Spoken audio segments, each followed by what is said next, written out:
The anniversary dinner was supposed to be a celebration of our love, a night of champagne toasts, shared memories, and whispered promises for the future. It was our 10th year together, a milestone I had spent weeks planning to perfection.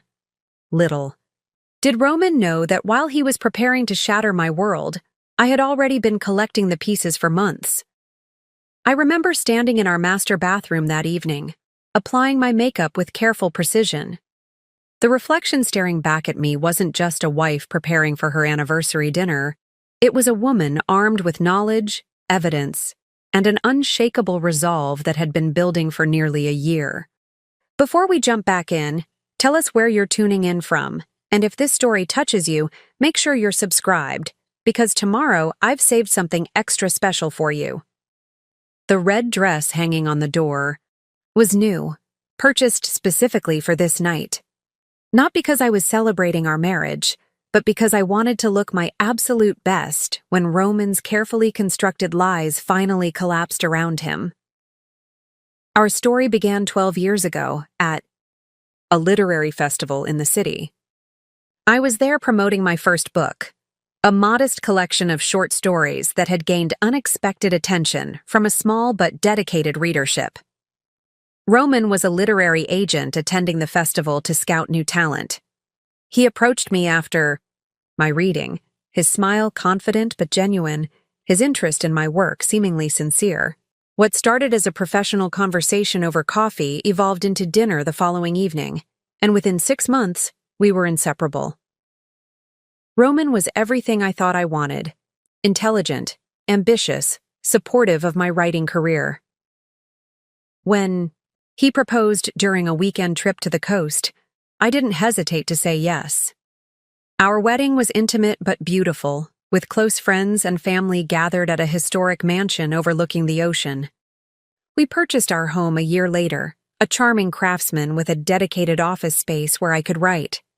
From the outside, we were the couple others envied: successful professionals with a beautiful home, active social lives, and what appeared to be an unwavering devotion to each other. The first 7 years of our marriage weren't perfect, no relationship is, but they were genuinely happy. We traveled when our schedules allowed, hosted dinner parties for our eclectic group of friends, and supported each other through professional challenges and successes. Roman's agency grew steadily more prestigious, and my third novel brought the critical recognition I had been working toward. We discussed having children, but agreed to wait until my career was more established, and his agency had reached a certain level of stability. The subtle shifts began during our 8th year together. So gradual I almost missed them. Roman started traveling more frequently for work, publishing conferences, meetings with potential clients, industry events that suddenly couldn't be missed. The calls from the road grew shorter, his descriptions of his days more vague. He developed a habit of taking his phone with him everywhere, even to shower. The password on his laptop changed without explanation. I wish I could say I confronted him immediately, demanded the truth in a dramatic showdown worthy of one of my novels. But the reality was messier, more hesitant. I told myself I was being paranoid, that the distance I felt growing between us was a natural phase in a long-term relationship. I threw myself into finishing my 4th book, ignoring the late-night texts that would make him step outside to respond, pretending not to notice the unfamiliar cologne that occasionally clung to his shirts. It was my closest friend, Annie, who finally forced me to see what I had been working so hard to ignore. We were having lunch when she placed her hand over mine and asked, with uncharacteristic directness, if everything was okay with Roman and me. When I assured her things were fine, she hesitated before telling me she had seen Roman the previous weekend at a restaurant in the next town over. He'd been with a woman, their body language unmistakably intimate. Annie described her in detail: tall, blonde, younger than me by at least a decade. They had been holding hands across the table, oblivious to anything but each other. That night, after Roman claimed he was working late at the office, I did something I never thought I would do. I checked his location on our shared account and drove to the address. It was an upscale apartment building downtown, not his office. I sat in my car for 3 hours until I saw him emerge, alongside a woman who matched Annie's description. They kissed goodbye at her door. Not a friendly peck, but the lingering kiss of lovers reluctant to part. I drove home in a daze, my mind cycling through every possible explanation that wouldn't destroy the life we had built. But by the time I arrived, the numbness had given way to a cold clarity. I didn't confront Roman when he finally came home, smelling of expensive wine and that unfamiliar perfume. Instead, I made a decision that would change everything. If Roman was playing a game, I would play it better. I wouldn't react. I would prepare. The next morning, I contacted Gloria, an old college friend who had become one of the city's most respected divorce attorneys. I described my suspicions, and she outlined what I would need if I decided to proceed with a divorce, especially if I wanted to protect myself financially. Roman had been managing most of our joint investments, and Gloria warned me that spouses often begin hiding assets once they've decided to leave. Her advice was clear: gather evidence, document everything, and above all, don't tip my hand. Over the next 9 months, I became someone I barely recognized: methodical, calculating, patient. I hired a private investigator who documented Roman's regular visits to the downtown apartment and identified the woman as Heidi, a 26-year-old junior literary agent who had joined his firm 2 years prior. I gained access to our financial records and discovered that Roman had indeed been moving money into separate accounts, preparing for a life without me. I found emails between them discussing their future together, their plans to travel, their timeline for when he would leave me. Each discovery was a fresh wound, but also confirmation that I was right to protect myself. I forwarded everything to Gloria, who helped me build a case that would ensure I wouldn't be left financially devastated when the marriage ended. We documented the marital assets Roman was attempting to hide, the company shares he had purchased. With our joint funds but placed solely in his name, the valuable first editions he had been quietly transferring to a storage unit I wasn't supposed to know about. All the while, I maintained the facade of a happy marriage. I attended industry events on Roman's arm, hosted dinner parties for his colleagues, listened attentively when he told me about his business trips. I wrote every day, finishing my novel ahead of schedule and securing a better publishing deal than any of my previous books. I reconnected with friends I had neglected, spent more time with my sister Lillian, and started taking classes in financial management.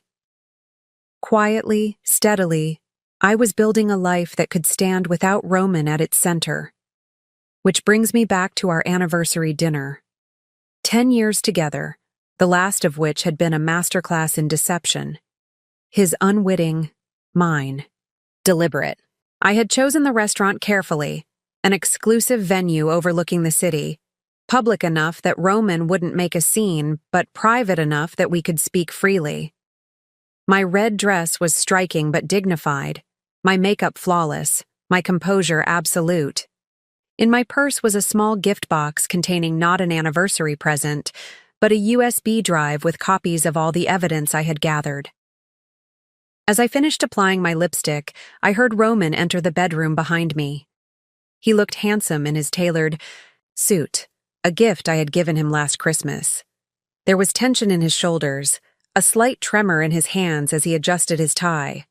I recognized the signs by now. He was preparing himself for something difficult. "Are you ready?"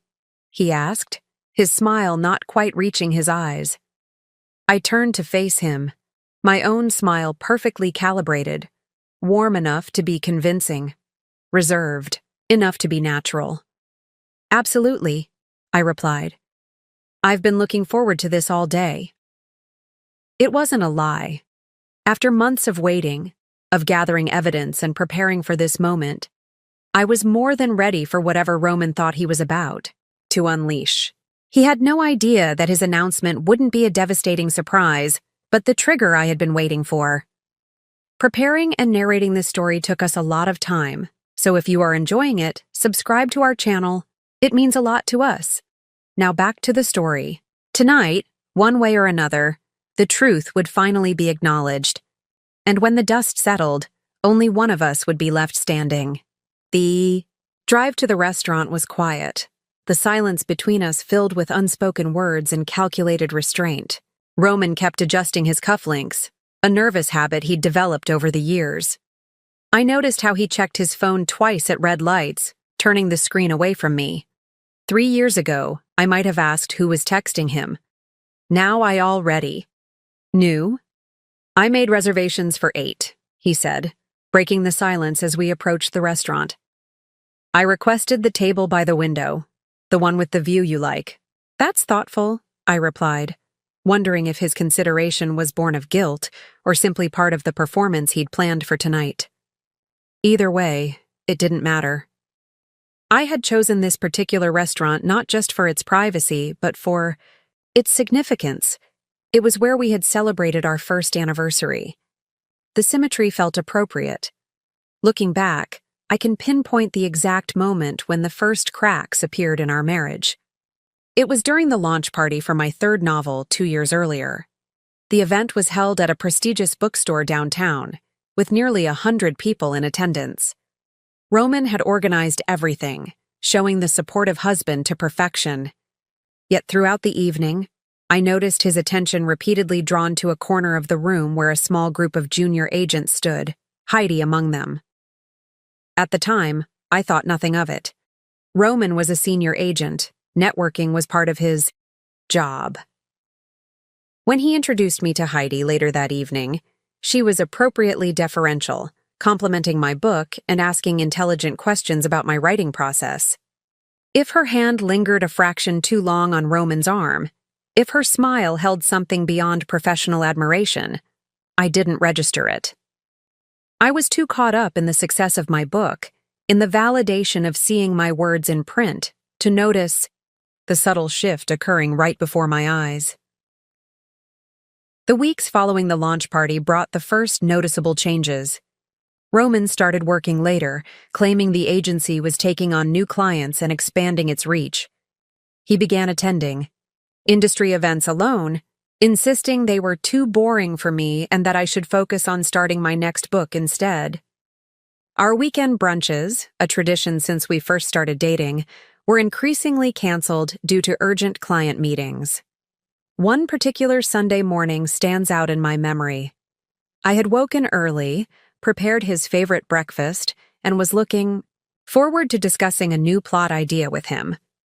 Roman emerged from the shower, checked his phone, and immediately claimed he needed to go into the office. A client emergency, he said. I offered to make him coffee to go, but he declined, already, heading for the door. As he left, I noticed he was wearing cologne, something he never did for regular workdays. That afternoon, I called the office on the pretense of leaving a message, only to have the weekend receptionist tell me no one was in that day.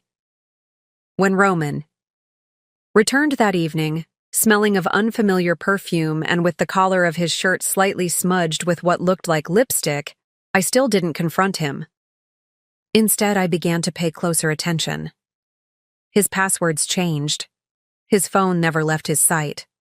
Mysterious charges appeared on our credit card statements. Dinners at restaurants we'd never visited together. A hotel room in the city despite our home being only 20 minutes away. A jewelry purchase from an upscale boutique that never made its way to me. When I casually mentioned these charges, Roman had explanations ready. Business dinners with clients, a room for an out-of-town author too drunk to drive home, a gift for his mother's birthday. I almost believed him. Almost wanted to believe him. But the signs continued to multiply. There was the unexplained weekend conference that I later discovered hadn't existed. The work call I overheard at midnight that consisted mostly of hushed laughter and plans to meet. The business card I found, in his jacket pocket with a lipstick kiss and a phone number scrawled on the back. Each discovery was like a small stone added to a growing pile of evidence I wasn't ready to acknowledge. Then came the text message that changed everything. Not because it revealed something new, but because it confirmed what I had been trying to deny. Roman had left his phone on the kitchen counter while showering, something he never did. When it chimed with an incoming message, I didn't hesitate. The preview on the screen read, "Last night was amazing.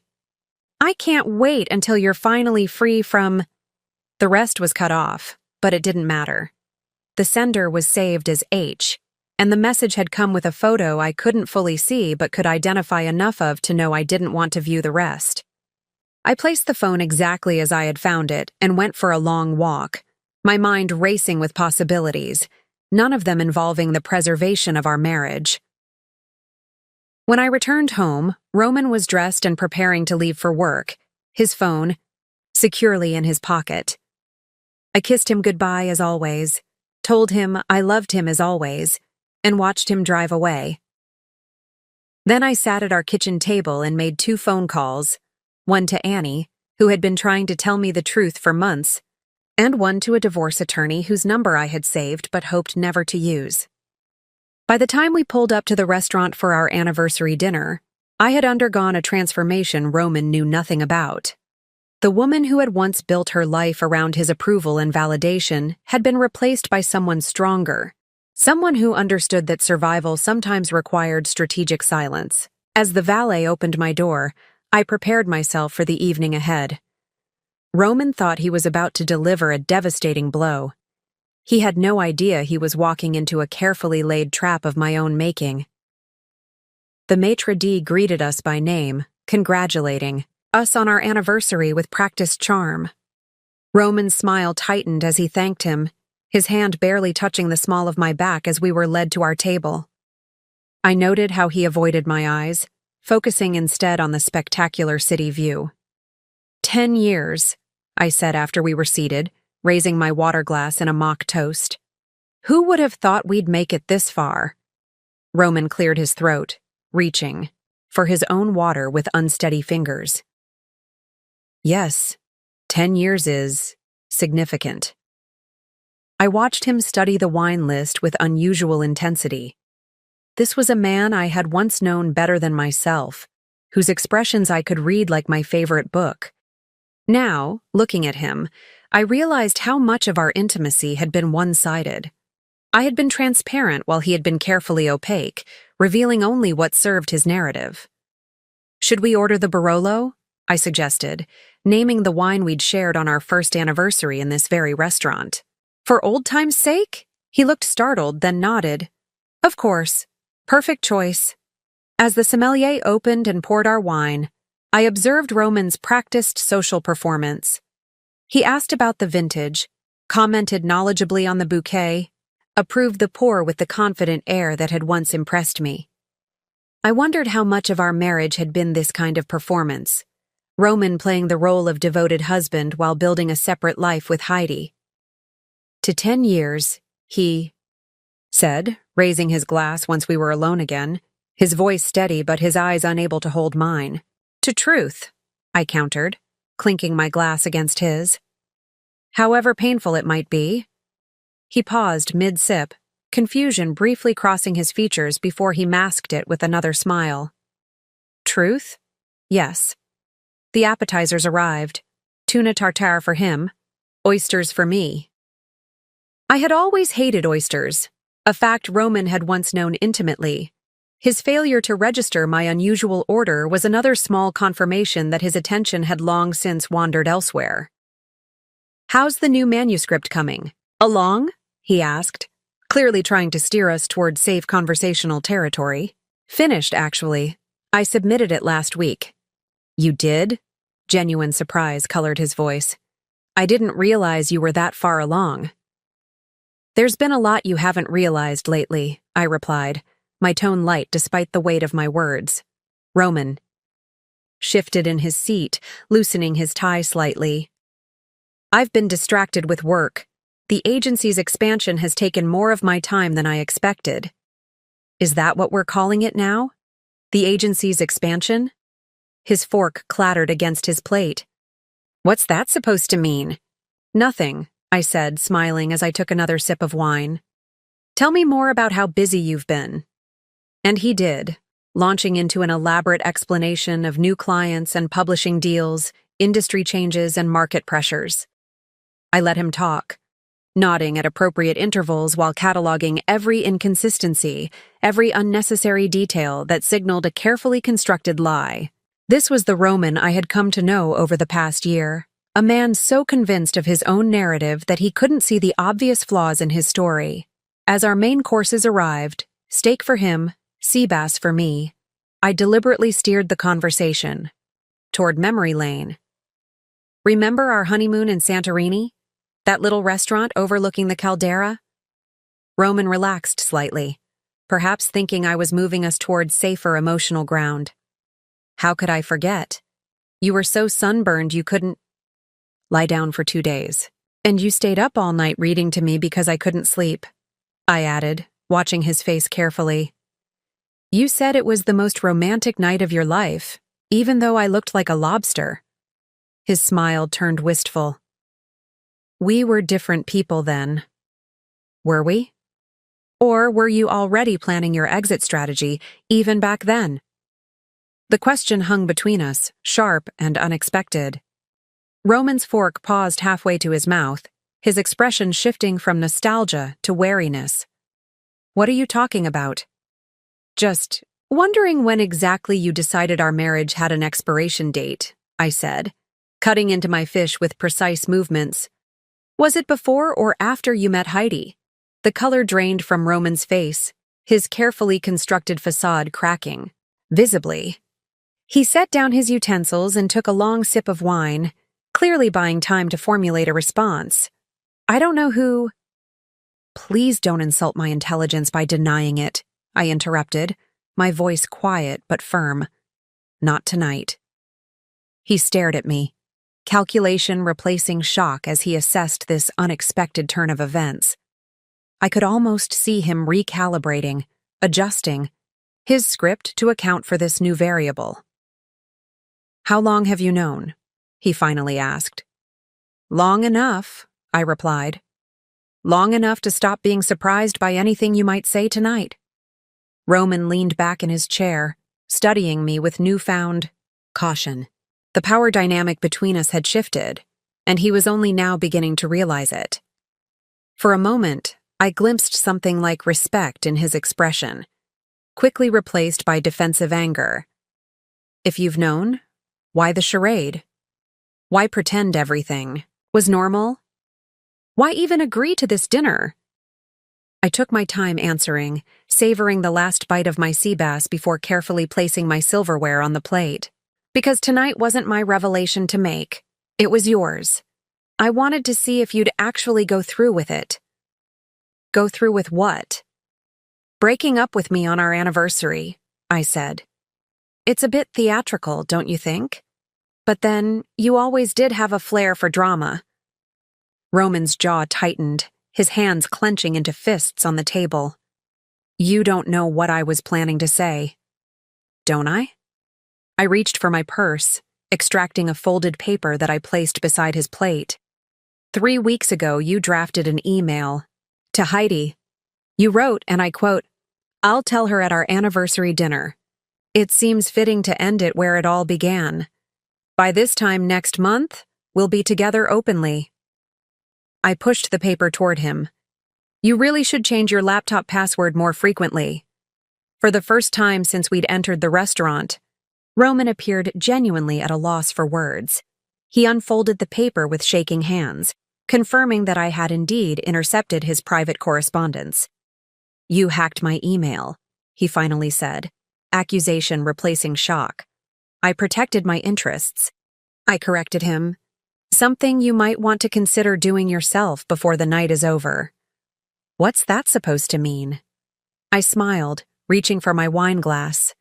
It means, Roman, that I'm not the only one with revelations tonight. The difference is, you haven't been preparing for mine. Roman signaled for the waiter, ordering another bottle of wine with forced composure. His hands had stopped shaking, replaced by a calculated stillness that I recognized as his professional demeanor. The face he showed to difficult clients and challenging negotiations. Once we were alone again, he leaned forward, lowering his voice. What exactly do you want then? Money? The house? He attempted a dismissive laugh that didn't quite land. Is this some kind of blackmail? I considered him silently, struck by how quickly he'd pivoted from being caught to assuming I was operating with the same moral flexibility he'd demonstrated. It was almost impressive, this ability to reframe himself as the victim in a situation entirely of his creation. What I want, I said carefully, is for you to follow through with your plan. You came here to tell me something. I'm giving you the opportunity to do so with dignity. Confusion flickered across his face, followed by suspicion. This wasn't the confrontation he had anticipated. In his version of tonight's events, I was supposed to break down, to beg and plead, to make emotional appeals to our history. My calm expectation had thrown him off script. Fine, he said after a long pause, squaring his shoulders. I've been unhappy for a long time. We've grown apart, focused on our careers instead of each other. I didn't plan for any of this to happen, but I've fallen in love with someone else. I want a divorce. The words were delivered with practiced precision, likely rehearsed dozens of times in front of his bathroom mirror. There was even a hint of genuine emotion in his voice. Not remorse, but relief at finally speaking his truth aloud. And how long has this been going on? I asked, already knowing the answer, but curious if he would honor me with honesty even now. Roman hesitated, weighing the benefits of truth against his instinct for self-preservation. A year, he finally admitted. 3 years, I corrected quietly. Since my book launch, when Heidi joined your agency as a junior agent. You've been sleeping with her for 3 years, Roman. Nearly a third of our marriage. He flinched, then recovered. It wasn't physical at first. We connected intellectually, emotionally. The physical aspect came later. 6 months later, to be precise. Around the time you first started working late and changing your passwords. His eyes narrowed. Have you been spying on me? I've been paying attention, I replied. There's a difference. The waiter returned with our second bottle of wine, creating a momentary pause in our confrontation. I used the interruption to gather my thoughts, to remind myself that emotional control was my greatest advantage in this scenario. Roman had always underestimated me, assuming my creative temperament meant I was ruled by emotions rather than intellect. It was time to show him how thoroughly he had misjudged me. After the waiter departed, Roman seemed to regain some of his confidence. Look, I've been honest with you. I didn't want to hurt you, but these things happen. People grow apart. I'm sorry it's ended this way, but are you, though? I interrupted. Sorry? Because from where I'm sitting, this ending seems meticulously planned. Roman's brow furrowed. What are you talking about? I took a sip of my wine, letting the tension build before I responded. 2 months ago, you consolidated our investment accounts. Last month, you removed my name from our safety deposit box. 3 weeks ago, you met with Paolo. Paolo is my colleague, Roman said quickly. We had agency business. Paolo is a financial advisor who specializes in high-asset divorces, I corrected him. And you've transferred nearly $400,000 to accounts I'm not supposed to know about? The color drained from Roman's face for the second time that evening. I could almost see the mental calculations behind his eyes, the rapid reassessment of how much I knew and what it meant for his carefully constructed exit plan. You're mistaken, he said finally, but the confidence had left his voice. Am I? I reached into my purse again, removing a slim leather portfolio. Would you like to see the documentation? Account numbers? Transfer dates? Meeting logs? Or should we discuss the storage unit you rented in Heidi's name where you've been moving? Our art collection piece by piece? His gaze fixed on the portfolio, his expression transitioning from shock to something darker. You had no right. I had every right, I countered. They're marital assets, Roman. Assets you've been systematically hiding in preparation for a divorce, where I'd be left with nothing but the scraps of our life together. He leaned back in his chair, reassessing me with newfound wariness. I didn't realize you had become so calculating. I learned from the master. I offered him a smile that didn't reach my eyes. Consider it the final lesson of our marriage. The tension between us was interrupted by the arrival of the dessert menu. Roman waved it away impatiently, but I requested 2 espressos.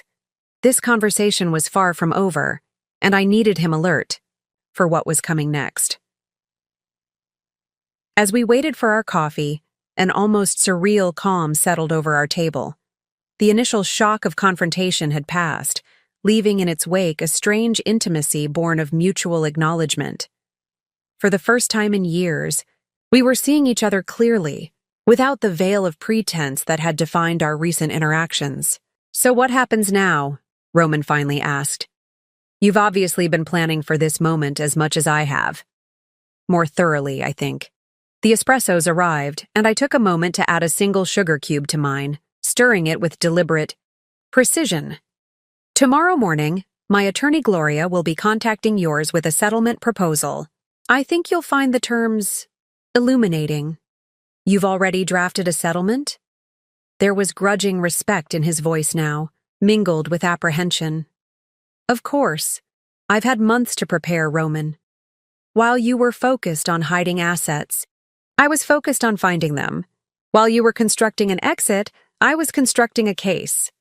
"A case for what, exactly?" I met his gaze directly, all pretense gone. "For why the terms of our divorce will be dictated by me, not you." His laugh was short and dismissive, but his eyes betrayed his concern. "That's not how it works. My lawyer will advise you to accept my terms once he sees the evidence I've gathered." I finished for him. "Trust me on this, Roman. It's in your best interest."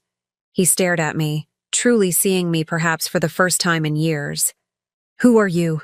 he asked quietly. "Because you're not the woman I married." "No," I agreed, finishing my espresso. "I'm the woman you created when you decided to betray everything we built together. And unlike your mistress, I'm not someone you want as an enemy." Roman signaled for the check, his earlier confidence now completely evaporated. I could see him recalculating, trying to determine exactly how much I knew and what it might mean for him. The restaurant continued its elegant hum around us. Couples celebrating, business associates negotiating, servers moving with practiced grace, all oblivious to the careful demolition of a decade-long marriage occurring at our window table. "You mentioned evidence," Roman said after the waiter had taken his credit card. "I assume you're bluffing to gain leverage."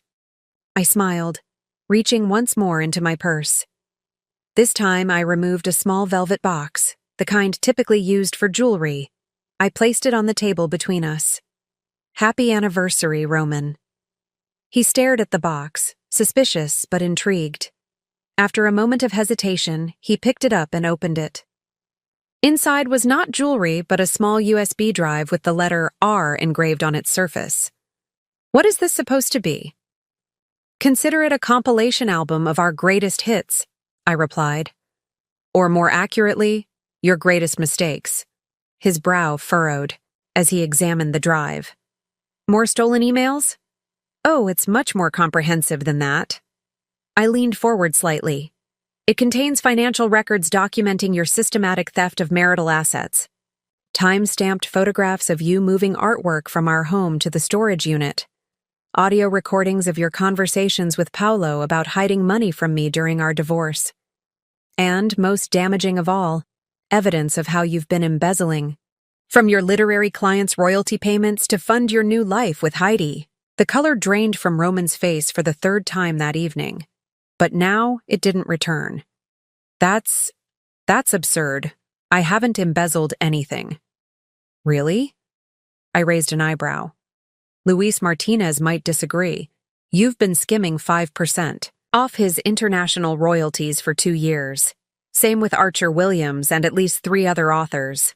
Small enough amounts that they might not notice individually, but together it adds up to nearly $200,000. His hand closed around the USB drive, knuckles whitening. You're making this up. The New York State Attorney General's office doesn't think so. They found my evidence quite compelling when I forwarded it to them last week. You what? His voice rose sharply, drawing momentary glances from nearby tables before he controlled himself. I gave them copies of everything, I confirmed. They're particularly interested in the offshore account you set up last year.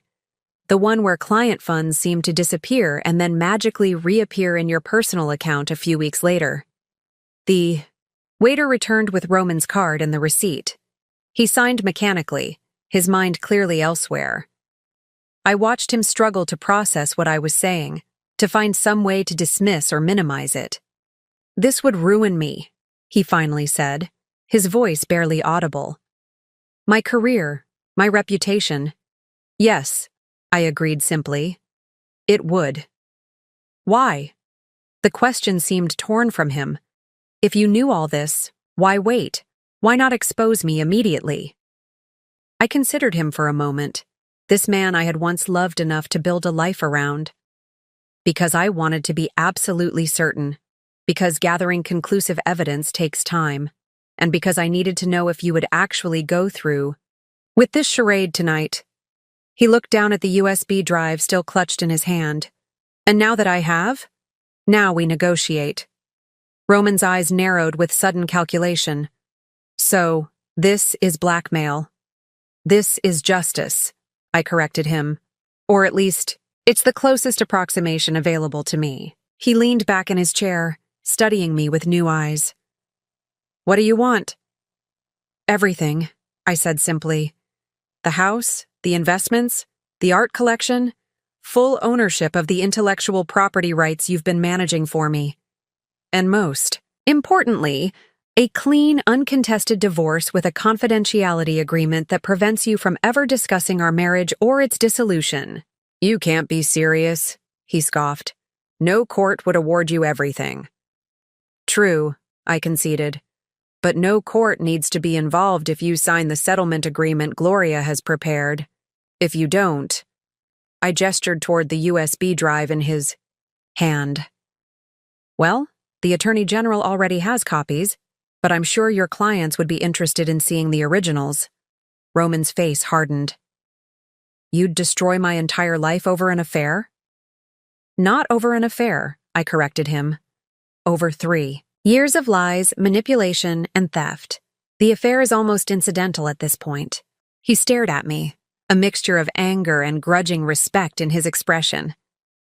And if I agree to your terms? Then the evidence regarding your embezzlement becomes solely a matter between you and the authorities. I won't involve your clients or the press. That's still professional suicide. Perhaps, I acknowledged. But it gives you a fighting chance to resolve the legal issues privately. My terms at least leave you with your freedom and the possibility of rebuilding. The alternative is much worse. Roman was silent for a long moment, turning the USB drive over in his hands as though it contained toxic material. Finally, he slipped it into his pocket and met my gaze. You've thought of everything, haven't you? I had to, I replied. You left me no choice. For the first time that evening, something like genuine emotion crossed his face. Not love or remorse, but a complicated mix of resentment and respect. When did you become so ruthless? I'm not ruthless, Roman. I'm thorough. There's a difference. He laughed without humor. A distinction without a difference in this case. He reached for his wine glass, finishing the last of his Barolo in a single swallow. Does Heidi know about any of this? No, I said. Though I imagine she'll have questions when you don't leave me as planned. A flash of genuine pain crossed his features. I do love her, you know. It wasn't just about the sex. I know, I said, surprising myself with the gentleness in my voice. That's why you got sloppy. Real emotions make people careless. He nodded slowly, acknowledging the truth in my words. So what now? We just walk out of here and pretend this dinner never happened? Now we go home, I said, gathering my purse and standing. Tomorrow you'll meet with Gloria at her office at 10 to review and sign the settlement agreement. After that, you're free to pursue whatever future you imagine. With Heidi, minus the financial cushion you've been building, of course. Roman stood as well, his movements heavy with defeat. And you? What future are you pursuing after systematically dismantling our life together? I smiled, a genuine smile that felt foreign on my face after months of calculated performance. I'm going to finish my new book. It's about a woman who discovers her own power after years of living in someone else's shadow. I think it might be my best work yet. The valet brought Roman's car around, and we stepped out into the cool evening air. Neither of us spoke as we settled into the leather seats. The silence between us was different now, no longer tense with unspoken truths, but heavy with the weight of what had been revealed. As Roman pulled away from the restaurant, I noticed his knuckles were white against the steering wheel. "I never meant to hurt you," he said finally, his voice barely audible over the purr of the engine. "I know," I replied, watching the city lights blur past my window. "You meant to replace me. There's a difference." He flinched, but didn't argue the point. We drove through downtown in silence, the familiar landmarks of our shared life passing by like scenes from someone else's story. The bookstore where I'd held my first signing. The cafe where we used to spend Sunday mornings. The park where Roman had once proposed on a perfect autumn day. "I'm curious about something," Roman said as we waited at a red light. "When exactly did you figure it out? Not just the affair, but everything." I considered the question. It wasn't one moment. It was dozens of small inconsistencies that eventually formed a pattern. But if I had to pinpoint a turning point, it was probably the Jameson contract. His head snapped toward me, genuine surprise evident in his expression. The Jameson contract, that was over a year ago. Yes, you negotiated it brilliantly, secured a six-figure advance for a first-time author with exceptional rights retention. I was proud of you. I paused, remembering. Then I overheard you on the phone with Luis, telling him his royalty statements were delayed because of accounting issues. It made no sense that you could navigate the Jameson deal so expertly while bungling something as routine as royalty. Payments. Roman's jaw tightened. "So you started investigating me." "I started paying attention," I corrected him. "There's a difference." We lapsed into silence again as he navigated through residential streets toward our home. I noticed he was taking the long route, perhaps trying to delay our arrival, to postpone the moment when this new reality would have to be acknowledged within the walls we had shared for nearly a decade. "You know," he said after a while, "you could have confronted me, given me a chance to explain, to fix things." I turned to study his profile in the dim glow of the dashboard lights. "Would you have been honest?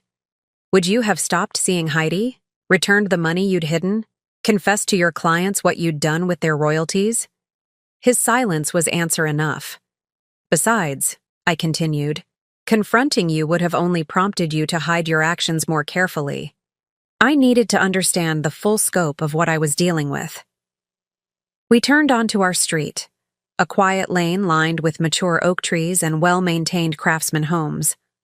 Our house sat at the end, its warm porch light glowing like a beacon in the darkness. Roman pulled into the driveway but made no move to turn off the engine. "I'll find a hotel tonight," he said, staring straight ahead.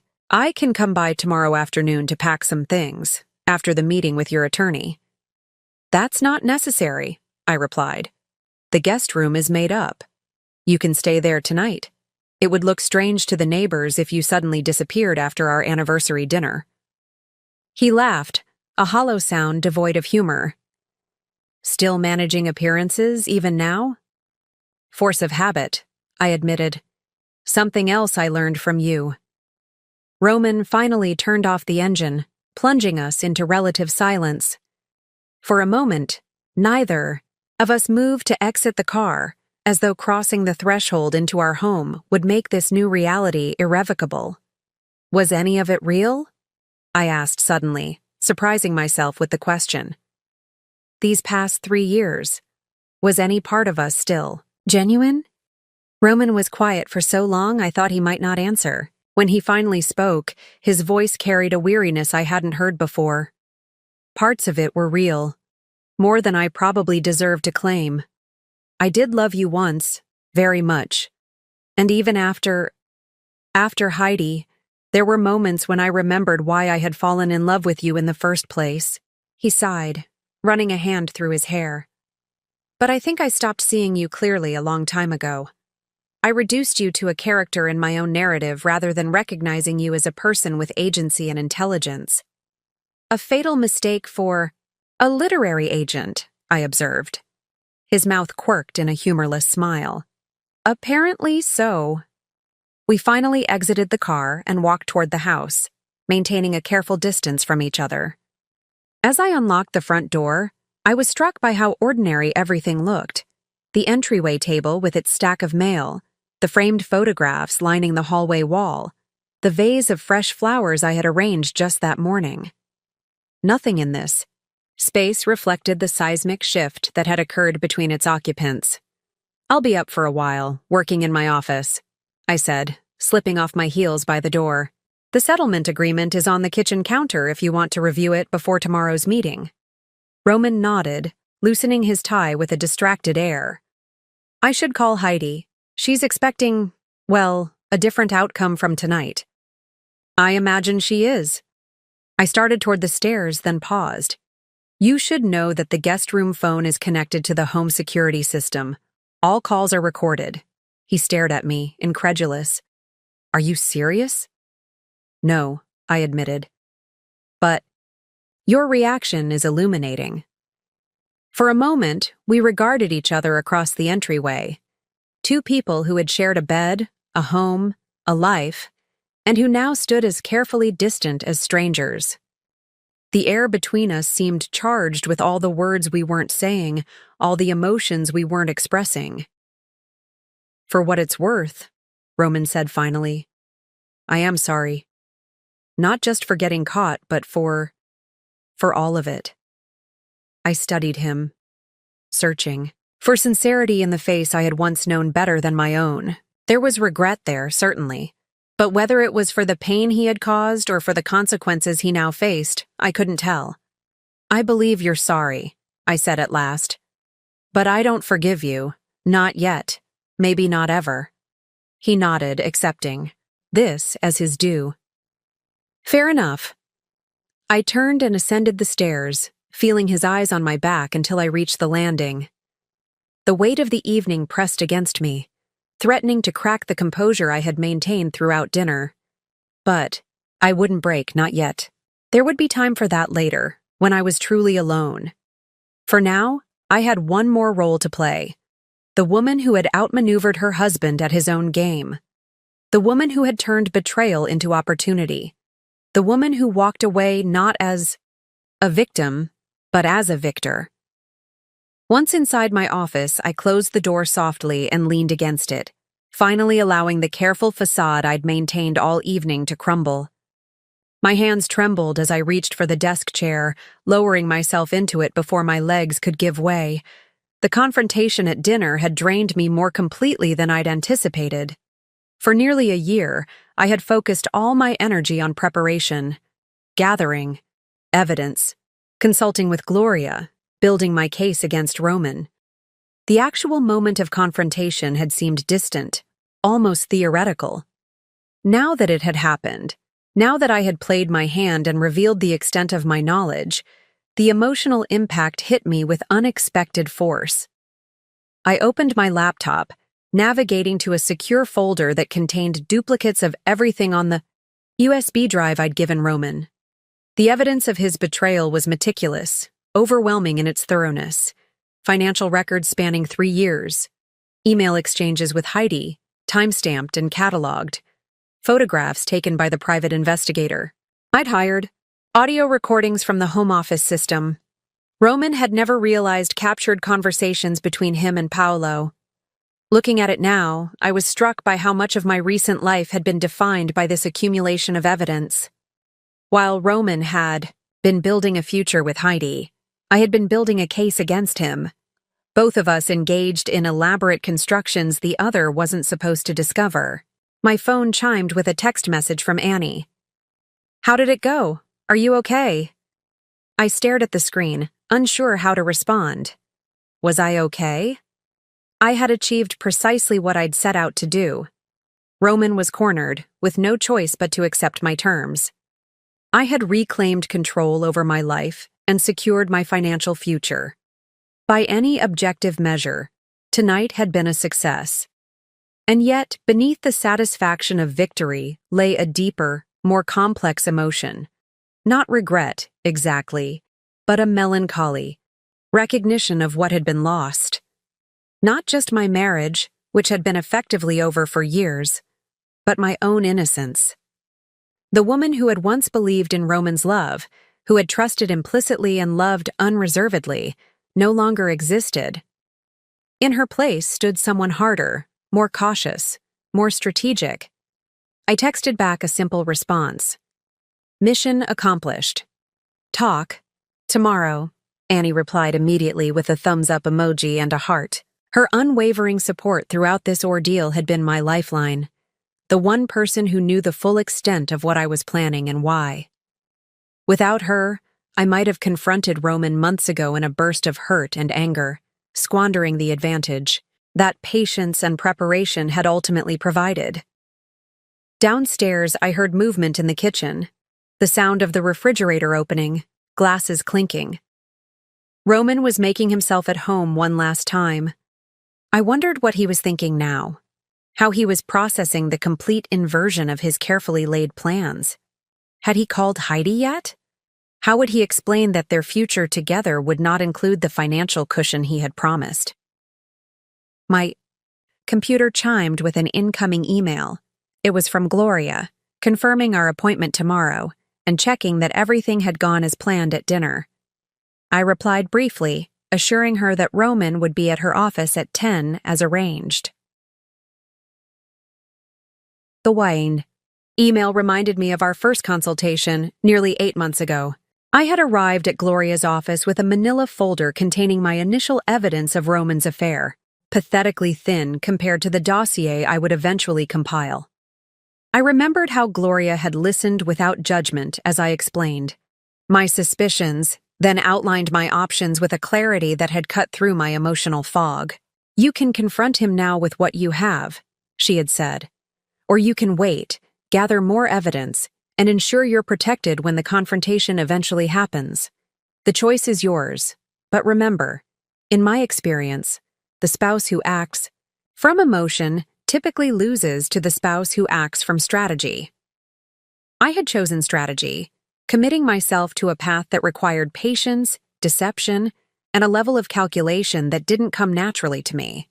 Each step had hardened my resolve, each new discovery about Roman's betrayal reinforcing my determination to emerge from our marriage with my dignity and financial security intact. A knock at my office door interrupted my thoughts. I closed my laptop quickly, smoothing my expression before calling, "Come in." Roman appeared in the doorway, changed from his suit into jeans and a t-shirt. He looked smaller somehow, less imposing than the man who had dominated our marriage for so long. "I made some tea," he said, holding out a steaming mug. "I thought you might want some." I accepted the mug with murmured thanks, surprised by the gesture. It was the kind of thoughtful act that had characterized our early years together before ambition and indifference had eroded the foundation of our relationship. "I've reviewed the settlement agreement," he said, hovering uncertainly in the doorway. "It's thorough. Gloria is very good at her job." He nodded, absently running a hand through his hair. "I've been thinking about what you said at dinner. About when things changed, when I changed." I took a sip of the tea, chamomile with honey, exactly how I preferred it, and regarded him over the rim of the mug. "And?" "I think it was after your second book won the National Book Award." He leaned against the door frame, his gaze fixed on some middle distance. "I'd been telling everyone in the industry that you were exceptional, that your work was transformative. Then suddenly, everyone agreed with me. Publishers were calling, film studios were interested in adaptation rights. You were becoming exactly what I'd always said you would be. And that threatened you," I said, not as a question, but as a recognition of a truth I had sensed but never articulated. "Yes." His admission was quiet but clear. "I'd always been the successful one, the industry insider who was guiding your career. When you started outshining me, I didn't handle it well." "So you found someone who looked up to you the way I used to. Someone whose career you could control." Roman winced. "When you put it that way, it sounds pathetic." "It is pathetic." I agreed, but without venom. "And profoundly human." He met my gaze directly for the first time since entering the room. "Why are we having this conversation? Why even try to understand what happened when it changes nothing about tomorrow?" I considered the question, surprised to find I didn't have a ready answer. Maybe because understanding was always important to me, even when justice became the priority. Roman nodded slowly, accepting this. "For what it's worth, I think your new book will be extraordinary. You've always written most powerfully about transformation." "Yes," I said softly. "I have that in abundance now." He lingered a moment longer, as though there were more to say, before straightening up and stepping back into the hallway. "Good night, then. I'll see you in the morning." "Good night, Roman." As his footsteps receded down the hall, I turned back to my laptop, opening a document I hadn't looked at in months. It was the first chapter of my new novel, begun before I discovered Roman's betrayal and abandoned in the aftermath. Reading it now, I could see how constrained the protagonist had been, how limited by her desire for approval and her fear of disruption. I placed my fingers on the keyboard and began to write, deleting the old text and starting fresh. This time, my protagonist would not be defined by what was done to her, but by how she responded. This time, she would emerge from betrayal not diminished, but enlarged. Like me. Morning arrived with unsettling normalcy, sunlight filtering through. The curtains, birds chattering outside the window. The distant hum of the coffee maker Roman had apparently programmed before going to bed. For a moment, I could almost believe the previous evening had been a dream, that our marriage remained intact, if imperfect. Then reality reasserted itself as I noticed the wedding ring I'd removed last night sitting on my nightstand. A small circle of gold that no longer symbolized commitment but confinement. I dressed with particular care, selecting a tailored charcoal suit that I'd purchased specifically for this day. Professional, polished, powerful, the visual antithesis of a victimized wife. As I applied my makeup, I found myself staring at my reflection, searching for visible signs of the transformation I'd undergone. The woman looking back at me appeared unchanged. Same eyes, same features, but something fundamental had shifted beneath the surface. Downstairs, Roman sat at the kitchen island, dressed in a suit similar to the one he'd worn the night before, a cup of coffee cooling before him. He looked as though he hadn't slept, dark circles shadowing his eyes, his normally perfect hair slightly disheveled. "I made coffee," he said unnecessarily. "And there's some toast if you want it." "Thank you." I poured myself a cup, maintaining a careful distance as I moved around the kitchen. "Did you sleep?" "Not really." He gestured toward the stack of papers beside him, the settlement agreement Gloria had prepared. "I spent most of the night reviewing this. It's incredibly comprehensive. It needed to be." He nodded, rubbing his face with one hand. "I called Heidi early this morning." The statement hung in the air between us, an invitation to ask for details. I wasn't sure I wanted. Curiosity won out over dignity. "How did she take it?" "About as well as you'd expect. Shock, disbelief, anger, then a lot of questions about money." Roman's laugh was bitter, Turns out our grand romance was predicated on some fairly specific promises about our lifestyle. You promised her my life, I observed, spreading a thin layer of almond butter on toast I didn't particularly want but needed to settle my stomach. A version of it, he acknowledged. Without you in it, of course. Of course. We ate in silence for a few minutes, the mundane act of breakfast surreal in the context of our imploding marriage. She's coming to the meeting today, Roman said, abruptly, setting down his coffee mug with slightly too much force. Heidi, she insists on being there. This was unexpected, a variable I hadn't accounted for in my careful planning. Why? She doesn't believe what I've told her. About the evidence, about the settlement terms. She thinks I'm exaggerating to get out of our relationship. His mouth twisted in a grimace. The irony is not lost on me. I considered this development, weighing its potential impact on the meeting ahead. Gloria won't allow her in the conference room. She's not a party to our divorce. I know, but she'll be in the waiting area. She wants to speak with you afterward. I have nothing to say to her. Roman shrugged. She's convinced you've manipulated me somehow, that I wouldn't agree to these terms unless you had, I don't know, brainwashed me or something. Despite everything, I felt a flicker of incredulous amusement. Brainwashed you? That's her theory? She doesn't know me as well as she thinks she does. He met my gaze directly. Or maybe she just doesn't know you at all. The acknowledgement that I was more formidable than his mistress had calculated should have been satisfying.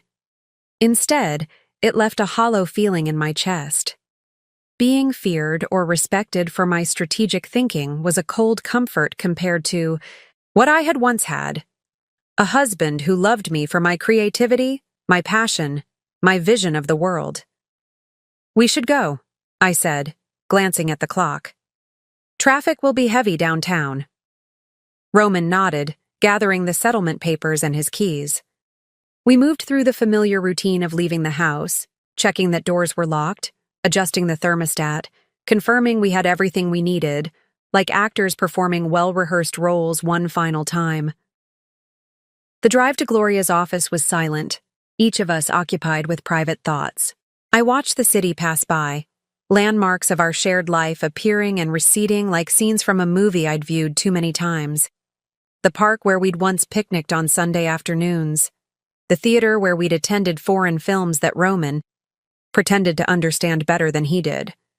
The corner where we'd kissed in the rain after learning my first book had sold. Memory was treacherous territory.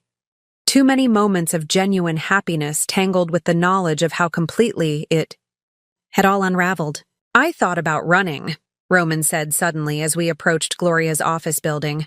Last night, after you went to bed, I considered taking what cash I had, emptying our joint checking account, and disappearing.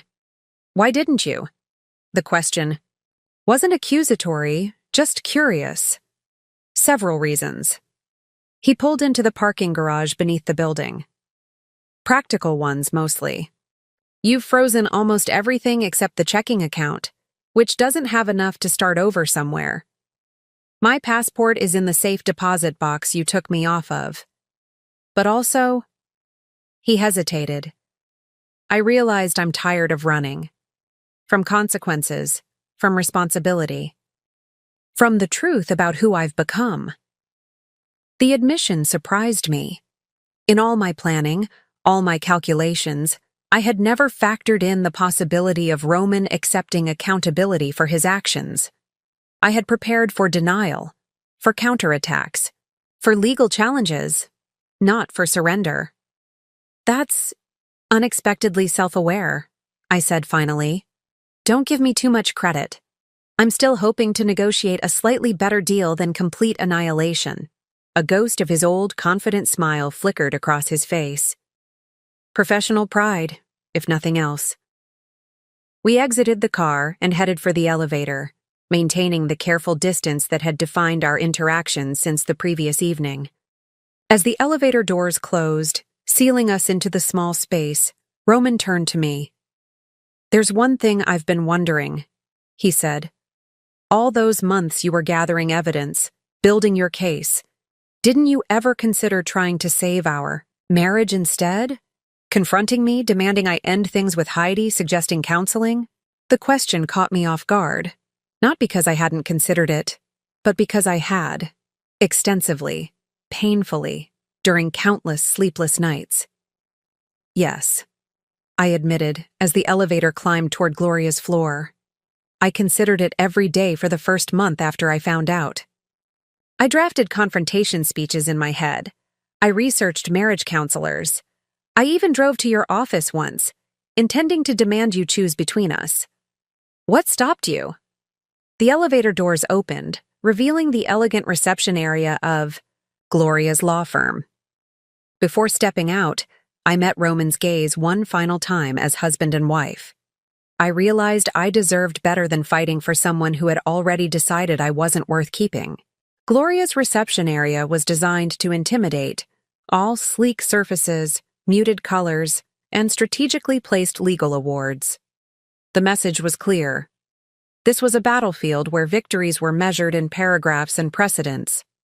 I had been here many times over the past months, but seeing it through Roman's eyes, as an adversary rather than a client, gave me a fresh appreciation for its calculated austerity. Her assistant, a composed woman named Josie, who had always treated me with quiet compassion, greeted us with professional detachment. "Ms. Wagner will be with you in a moment. Mr. Taylor, your attorney called to say he's running 5 minutes late." Roman nodded, taking a seat in one of the minimalist chairs arranged around a glass coffee table. I remained standing, too restless to sit, my attention caught by a figure pacing near the floor-to-ceiling windows at the far end of the reception area. Heidi was younger than I expected, despite having seen photographs from the private investigator's surveillance. In person, her youth was more pronounced, not just in her smooth skin or slender frame, but in the barely contained nervous energy that radiated from her. She wore a cream-colored dress that was slightly too formal for the occasion, her blonde hair arranged in an elaborate updo that seemed designed to add years she didn't possess. When she spotted Roman, her expression shifted, from anxiety to relief, then hardened when her gaze landed on me. I met her eyes briefly, acknowledging her presence without greeting, before turning my attention to the case files Josie had handed me. "Is that her?" Heidi's voice carried across the reception area, loud enough to draw curious glances from other, waiting clients. "Roman? Is that her?" Roman winced, standing to intercept her as she strode toward us, determination in every step. "Heidi, now isn't the time. I told you to wait. I'm tired of waiting." She brushed past him, positioning herself directly in front of me, close enough that I could smell her perfume, the same scent I had detected on Roman's shirts for months. "I want to hear from her exactly what she thinks she's doing." I glanced, up from the files, maintaining a calm that I knew would infuriate her more than any emotional response. "Ms. Sanders, I presume? I'm afraid I have a confidential meeting about to begin. Perhaps another time." "Don't dismiss me like I'm some irrelevant person." Her voice rose further, drawing Josie's concerned attention. "I'm the woman Roman loves. I'm the one he chose. You're just trying to punish him because you couldn't keep him interested." The accusation might have wounded me months ago, when I still measured my worth by Roman's attention. Now, it barely registered as anything more than predictable. "This isn't about punishment or interest, Ms. Sanders. It's about legal consequences for specific actions. Actions your relationship with my husband only partially encompasses." Roman stepped between us, his expression pained. "Heidi, please, you're making this worse." "Worse?" She laughed, a brittle sound that revealed the cracks in her composure. "How could it possibly be worse? You told me an hour ago that everything we planned is gone. The house, the travel, the fresh start. All of it vanished because she suddenly turned into some vindictive, evidence-gathering That's enough. Gloria's authoritative voice cut through Heidi's tirade as she emerged from her office, elegant in a tailored navy suit that projected the confidence of someone accustomed to winning difficult battles. Ms. Sanders, I presume. I'm afraid you'll need to wait elsewhere. This is a private legal matter between my client and her husband. I have every right to be here, Heidi protested, though her certainty wavered under Gloria's steady gaze. I'm directly affected by whatever she's forcing Roman to sign. You have no legal standing in this divorce proceeding, Gloria replied, her tone professional but unyielding. If Mr. Taylor wishes to provide for you from whatever remains of his assets, after our settlement, that will be his prerogative, but you are not a party to this legal action. The word, whatever remains, landed with precision, and I watched the implications register on Heidi's face. Her gaze darted to Roman, who avoided eye contact, his earlier confidence replaced by the slumped posture of a man seeing his carefully constructed narrative crumble in real time. Roman? Uncertainty crept into her voice. What does she mean, whatever remains? You said we'd be fine. You promised we'd have enough to start over. Before he could respond, the elevator doors opened to reveal Paolo, Roman's financial advisor, accompanied by a silver-haired man I recognized as Seth Donovan, one of the city's most prominent divorce attorneys. The atmosphere in the reception area shifted instantly, charged with a new tension as the key players in our drama converged. Paolo faltered when he spotted me, guilt flashing across his features before he composed himself. He had been Roman's confidant and accomplice in hiding assets, unaware that I had discovered their scheme months ago and had been monitoring their communications ever since. Ah, a full house, Gloria observed with the faintest suggestion of a smile. Perfect timing. Shall we proceed to the conference room? Ms. Sanders, I'm afraid I must insist you remain here. She gestured to Josie. Perhaps you could offer Ms. Sanders some coffee while she waits. I'll stay right here, Heidi declared, though her earlier confidence had evaporated. Roman, we need to talk before you sign anything. Roman hesitated, torn between following us into the conference room and addressing Heidi's growing distress. In that moment of indecision, I saw the full weight of his choices bearing down on him, not just the legal and financial consequences, but the human cost to everyone involved. Go with them, I said quietly, surprising myself as much as him. Take 5 minutes with her first. She deserves that much. Gloria raised an eyebrow, but nodded her assent. 5 minutes, Mr. Taylor. Then we begin, with or without you. Relief and confusion mingled in Roman's expression as he nodded his thanks. I turned away as he led Heidi to a quiet corner of the reception area, their urgent whispers fading as Gloria guided me toward the conference room. That was unexpected, Gloria commented once we were out of earshot. Compassion isn't typically part of our strategy. It's not compassion, I replied, though I wasn't entirely convinced of that myself. It's pragmatism. If he doesn't address her concerns now, she'll be a disruptive factor throughout the proceedings. Gloria studied me with the perceptive gaze that had made her one of the city's most formidable divorce attorneys. Sometimes, even in the midst of justified anger, we glimpse the person we used to be, the one who could still feel empathy for those who hurt us. I didn't respond, unwilling to examine too closely the complex emotions swirling beneath my carefully maintained composure. Today wasn't about feelings. It was about finality, about securing the future I deserved after years of betrayal. As we entered the conference room with its imposing mahogany table and views of the city skyline, I took my seat at Gloria's right hand and arranged the evidence files before me. Outside, Roman and Heidi's conversation had escalated, their body language visible through the glass walls that separated the conference room from the reception area. Her gestures were becoming more animated, his posture increasingly defensive. The ripple effects of our failed marriage were expanding outward, touching lives beyond our own. creating patterns of consequence I hadn't fully anticipated when I set this day in motion. Through the glass walls, I watched as Heidi's expression transformed from disbelief to anger to something approaching desperation. She clutched Roman's arm, her perfectly manicured nails digging into the fabric of his suit as though she could physically prevent him from entering the conference room.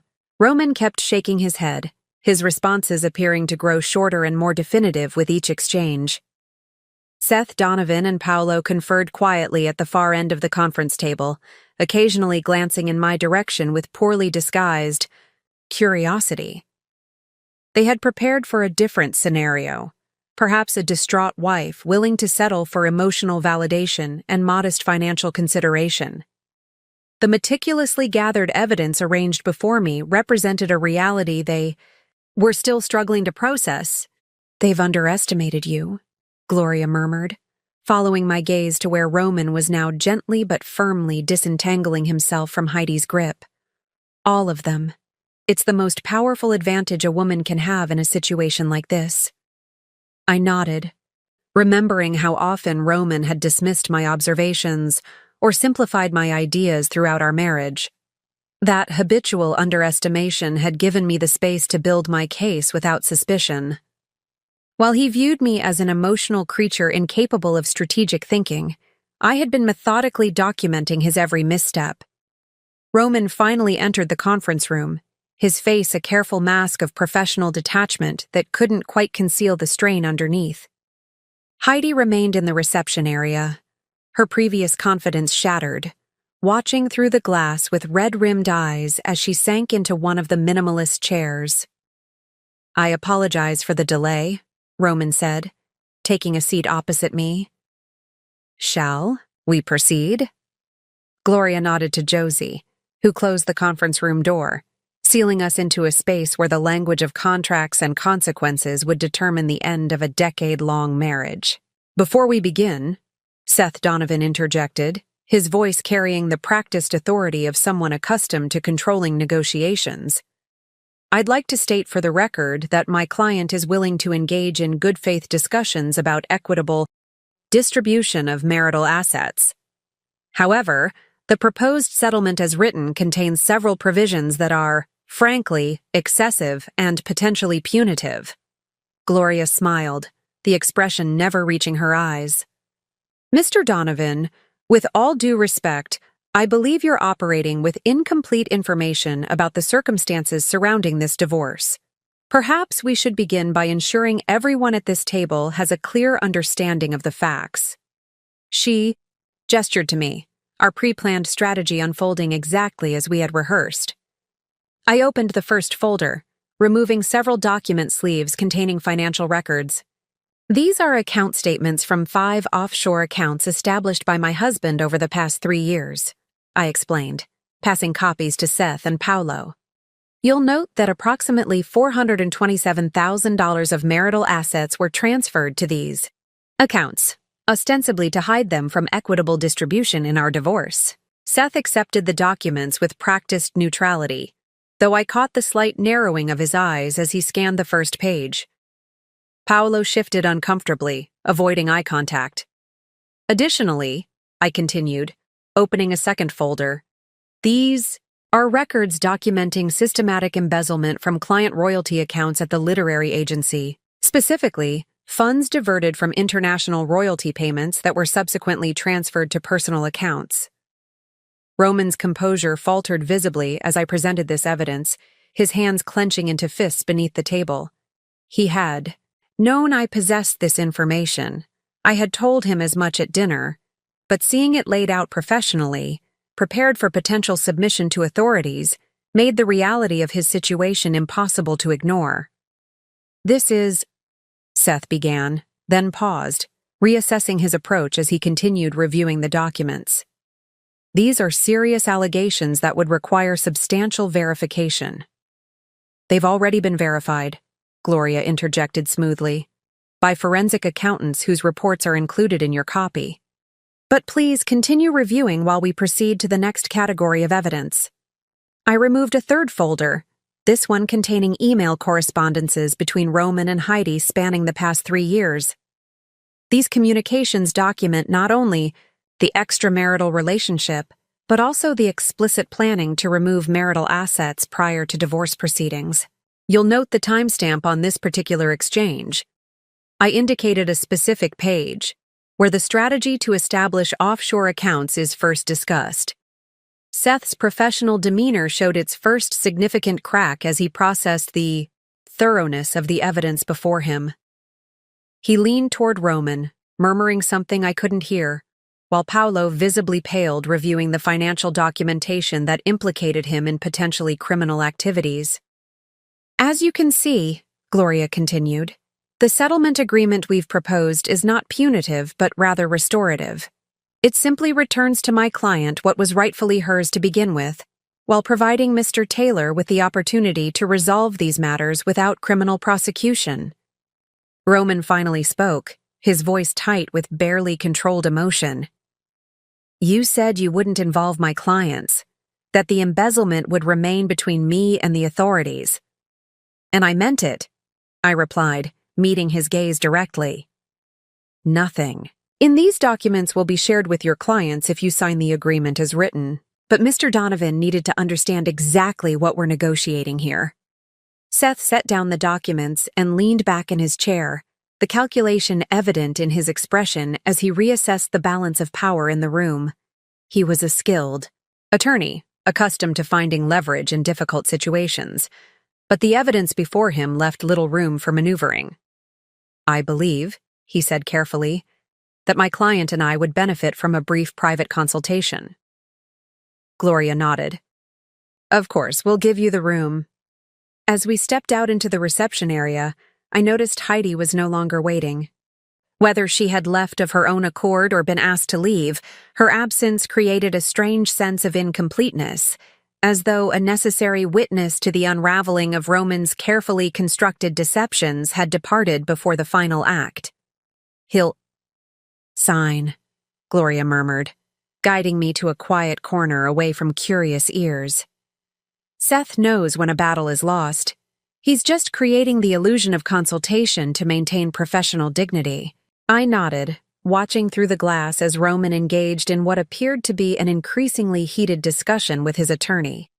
His gestures grew more animated, his expression transitioning from controlled frustration to something approaching desperation. This was the Roman few people ever saw, the one who emerged when his carefully constructed narratives began to collapse, when the charm and confidence gave way to the insecurity beneath. It's not just about the money for him anymore, I observed. It's about the story he told himself, that he was clever enough to get away with it, that he deserved both the security of our marriage and the excitement of his affair. Now he has to confront the reality that he's lost control of the narrative completely. Gloria studied me with newfound curiosity. You understand him very well for someone he so thoroughly underestimated. I had to, I replied simply. Understanding was the only weapon I had for a long time. Through the glass, I watched as Roman finally slumped back in his chair, the fight visibly draining from him as Seth pushed the settlement agreement across the table and held out a pen. The villain in my story was surrendering, not with dramatic defiance, but with the quiet resignation of someone finally facing the consequences of their actions. There was no satisfaction in watching his defeat, only a somber recognition that justice, when it finally arrived, was as much about endings as beginnings. The signing took place in near silence, broken only by the soft rustle of pages turning and the scratch of pen against paper. Roman's signature appeared on each designated line, hesitant at first, then increasingly fluid as resignation replaced resistance. With each page, another aspect of our shared life was formally severed. Financial entanglements unwound, property redistributed, legal obligations established. Gloria reviewed each signature with meticulous attention, ensuring no detail had been overlooked. Seth maintained his professional composure, though the tension in his shoulders betrayed his awareness of how thoroughly he'd been outmaneuvered. Paolo remained silent throughout, his earlier confidence replaced by the wary demeanor of someone who suddenly realized he might be implicated in matters beyond his expertise. "And that concludes the formal agreement," Gloria announced as Roman signed the final page. "My office will file these with the court tomorrow. Given the comprehensive nature of this settlement, we anticipate the divorce will be finalized within 30 days. 30 days. After a decade of marriage and months of strategic planning, the legal dissolution of our union would be completed in less time than it took to plan our wedding. The symmetry was both fitting and strangely hollow. "There's one more document," I said, removing a slim folder from my portfolio. "Not part of the legal settlement, but equally binding." Seth's eyebrows rose. "Any additional agreements should have been included in the primary settlement." "This is different," I explained, placing the document before Roman. "It's a personal agreement between Roman and me, separate from the divorce proceedings." Roman opened the folder, his expression shifting from wariness to confusion as he read the single-page document inside. "This is not what I expected." "What is it?" Seth asked, professional caution evident in his tone. Roman continued scanning the document. "It's an agreement not to publicly disclose the details of our divorce or the circumstances surrounding it. Mutual confidentiality, essentially." Seth reached for the document, but Roman held it back, still reading. "It specifically prohibits either of us from discussing the embezzlement allegations with anyone, including—" He glanced up at me, genuine surprise in his eyes.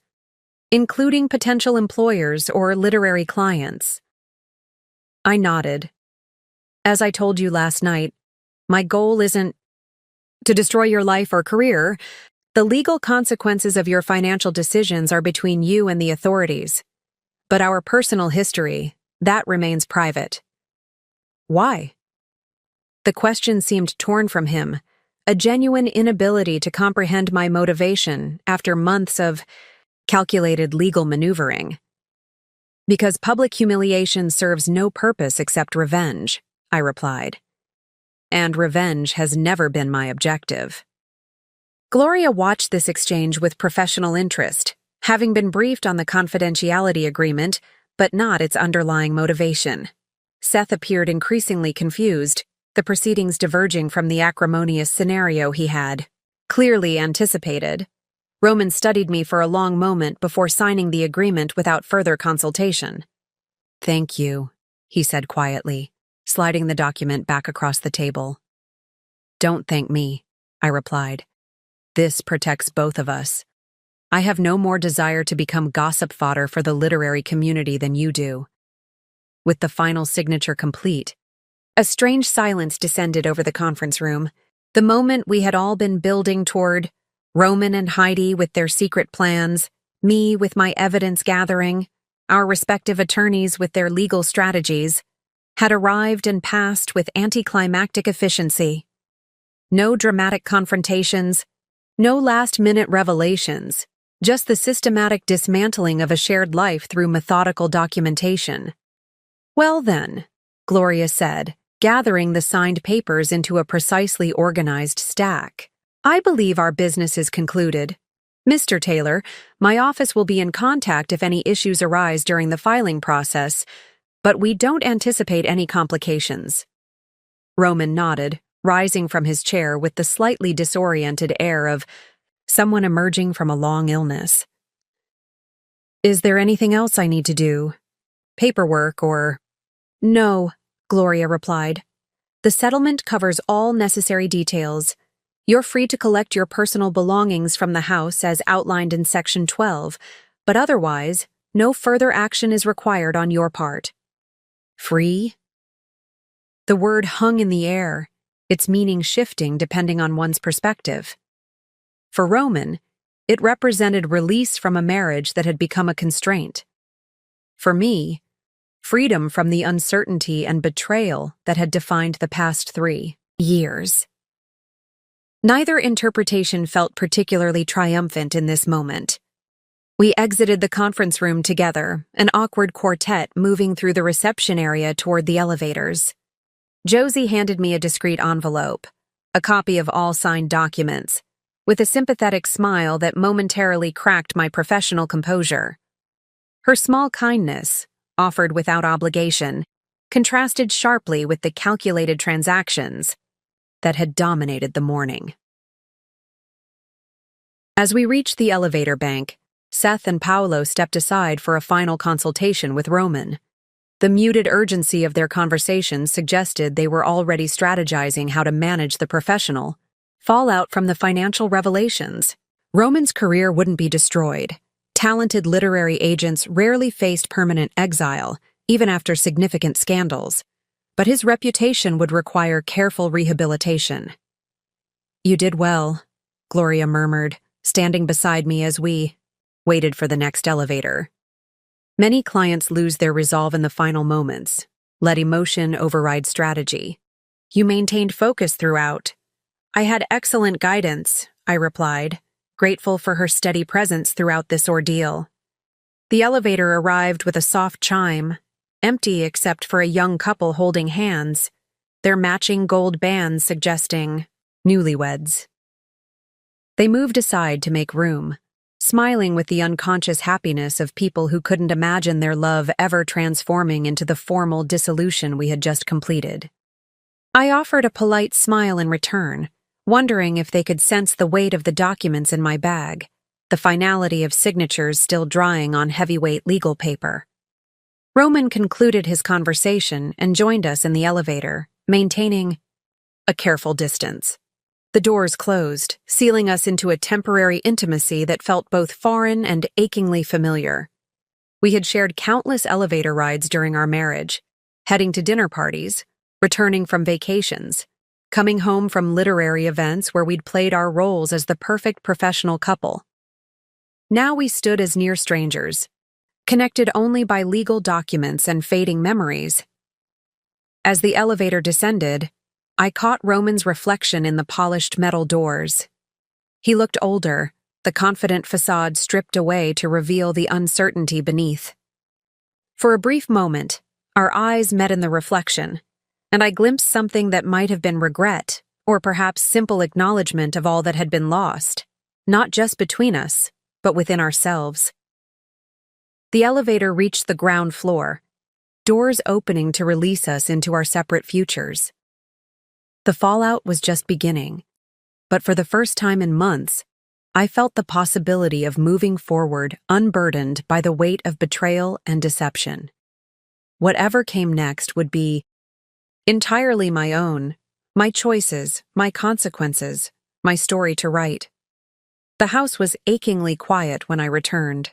In the entryway, I removed my shoes and set down my bag, the folder of divorce papers inside it suddenly feeling both weightier and less significant than it had in Gloria's office. Legal resolution, it turned out, didn't automatically translate to emotional closure. I moved through the rooms like a visitor, noting details I'd somehow overlooked despite living here for years. The small crack in the kitchen ceiling that Roman had promised to fix last summer. The water stain on the dining room curtains from when we'd left the window open during a rainstorm. The slightly uneven bookshelf in the living room that held our combined collection of novels and memoirs, his literary theory texts intermingled with my dog-eared favorites. These imperfections had been background noise during our marriage, minor flaws in an otherwise perfect setting. Now they seemed like harbingers I should have recognized, small fractures that had predicted the eventual collapse. In the kitchen, I opened a bottle of wine, not to celebrate, but simply to feel something beyond the numb efficiency that had carried me through the signing. The first sip burned slightly, the second mellowed, and by the third, I felt the rigid control I'd maintained all day beginning to loosen. My phone chimed with a text from Annie. "Is it done? Do you need company?" I stared at the message, uncertain how to respond. Did I want company? The thought of explaining the day's events, of recounting Roman's defeated expression as he signed away our marriage, suddenly seemed exhausting. But the alternative, sitting, alone in this too-quiet house with only my thoughts for company, felt equally daunting. "All signed," I texted back. "Rain check on company? Need some time to process." Annie's response came immediately. "Absolutely. I'm here when you need me." "Proud of you?" The simple affirmation, "proud of you," unexpectedly brought tears to my eyes. What exactly had I accomplished that merited pride? I had successfully ended my marriage, secured my financial future, protected myself from Roman's betrayal. But beneath the strategic victory lay a profound personal failure. The death of a relationship I had once believed would last forever.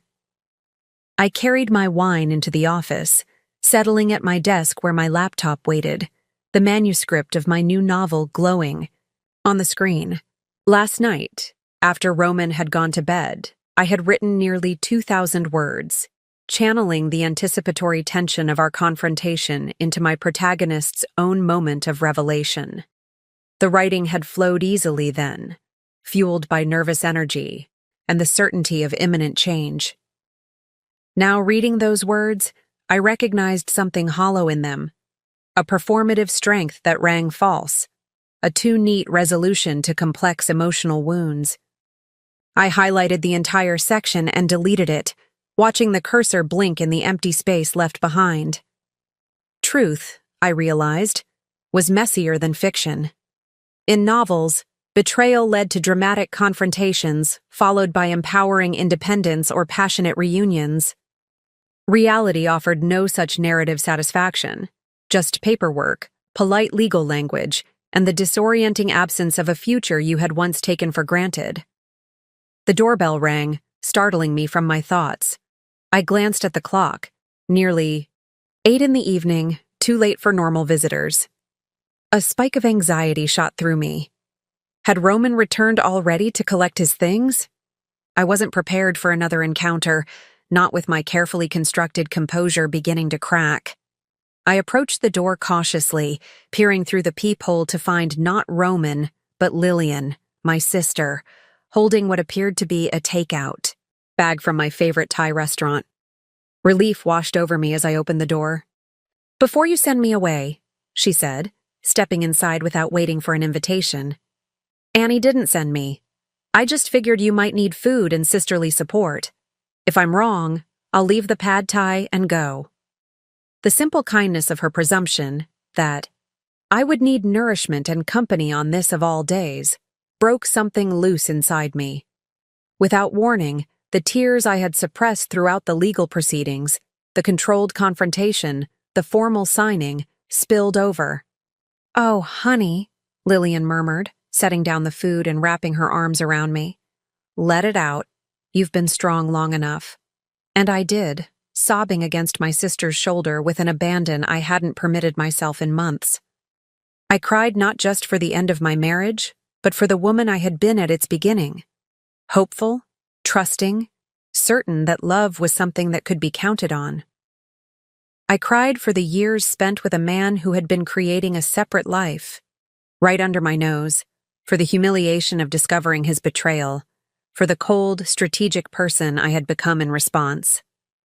Lillian guided me to the couch, keeping one arm around my shoulders as the tears gradually subsided. "I wasn't sure you'd let yourself feel this," she said softly. "You've been so focused on the legal side, on winning, that I was worried you'd never process the actual grief." "I didn't want to," I admitted, wiping my eyes with the tissue she offered. It felt like giving him power, like proving I was exactly what he thought. Too emotional, too vulnerable. "Feeling pain when something painful happens isn't weakness," Lillian replied. "It's human, and you, despite your best efforts to become some kind of divorce-seeking cyborg these past months, are still very human." A laugh escaped me, watery but genuine. A divorce-seeking cyborg? Is that how I've seemed? "A little bit," she confessed, her smile gentle. "A very well-dressed, articulate cyborg with excellent legal representation, but still. It's been a while since I've seen my actual sister under all that strategic planning." Her observation struck uncomfortably close to the truth. In my determination to protect myself from further hurt, to ensure Roman couldn't take advantage of my emotional vulnerability, I had suppressed not just my pain, but significant parts of my identity, my spontaneity, my openness, my capacity for joy. "I don't know how to be her again," I whispered, the admission feeling like another kind of loss. "The person I was before all this." Lillian squeezed my hand. "You don't have to be her again. She existed in a world that doesn't anymore. But you don't have to be the fortress you've become either. There's something in between, someone who carries the wisdom from this experience, without being defined by it." We sat in silence for a moment, the only sound the ticking of the grandfather clock Roman and I had purchased on our 5th anniversary, its steady rhythm continuing despite the dissolution of the marriage it had once commemorated. "I brought wine too," Lillian said finally, reaching into her bag to produce a bottle. "Figured we might need it?" "I already started," I admitted, gesturing toward my half-empty glass on the coffee table. "Perfect. Then you have a head start." She headed to the kitchen for another glass. "And while we eat, you can tell me what really happened today. Not the legal version, not the strategic version, but how it felt to finally end things." As she returned and poured herself wine, I realized this was exactly what I needed. Not solitude to nurse my wounds, not celebration of a battle won, but simple human connection with someone who knew both the woman I had been and the woman I was becoming. The dark night of divorce had descended, but I wasn't facing it alone. 3 weeks after the signing, I stood in what had once been our shared bedroom, surveying the space Roman had cleared during his brief, almost clinical visit to collect his belongings. He had taken only what the settlement specified: his clothes, personal mementos, a few pieces of furniture that had belonged to his family. The room felt strangely balanced between absence and presence, like a photograph with a figure carefully cut out, leaving a perfect silhouette. Gloria had called that morning to inform me the divorce was officially filed and proceeding without complications. 30 days, she'd reminded me. Then it's final. Do you want to schedule a meeting to discuss next steps? Next steps. The phrase implied a clear path forward, a logical progression from married to divorce to... what exactly? The strategic focus that had carried me through the evidence gathering and legal proceedings had waned, leaving me in an unfamiliar liminal space. Not quite married, not fully divorced, suspended between an ending and a beginning I couldn't yet envision. With determined hands, I began rearranging the room, moving the bed to face the eastern windows, where morning light streamed in, rather than the wall Roman had preferred for its proximity to the bathroom. I replaced the neutral bedding with a deep indigo comforter I'd purchased on impulse the previous week, its rich color transforming the room's energy. Small changes, but significant in their declaration. This space was now wholly mine, to shape, according to my preferences alone. My phone chimed with an email notification from my publisher. My new manuscript, the one I had restarted after discovering Roman's betrayal, had received enthusiastic feedback. "Your strongest work yet," my editor wrote. "The protagonist's transformation is absolutely riveting. We'd like to fast-track. This for publication next spring." I sat on the newly positioned bed, reading the email twice to absorb its implications.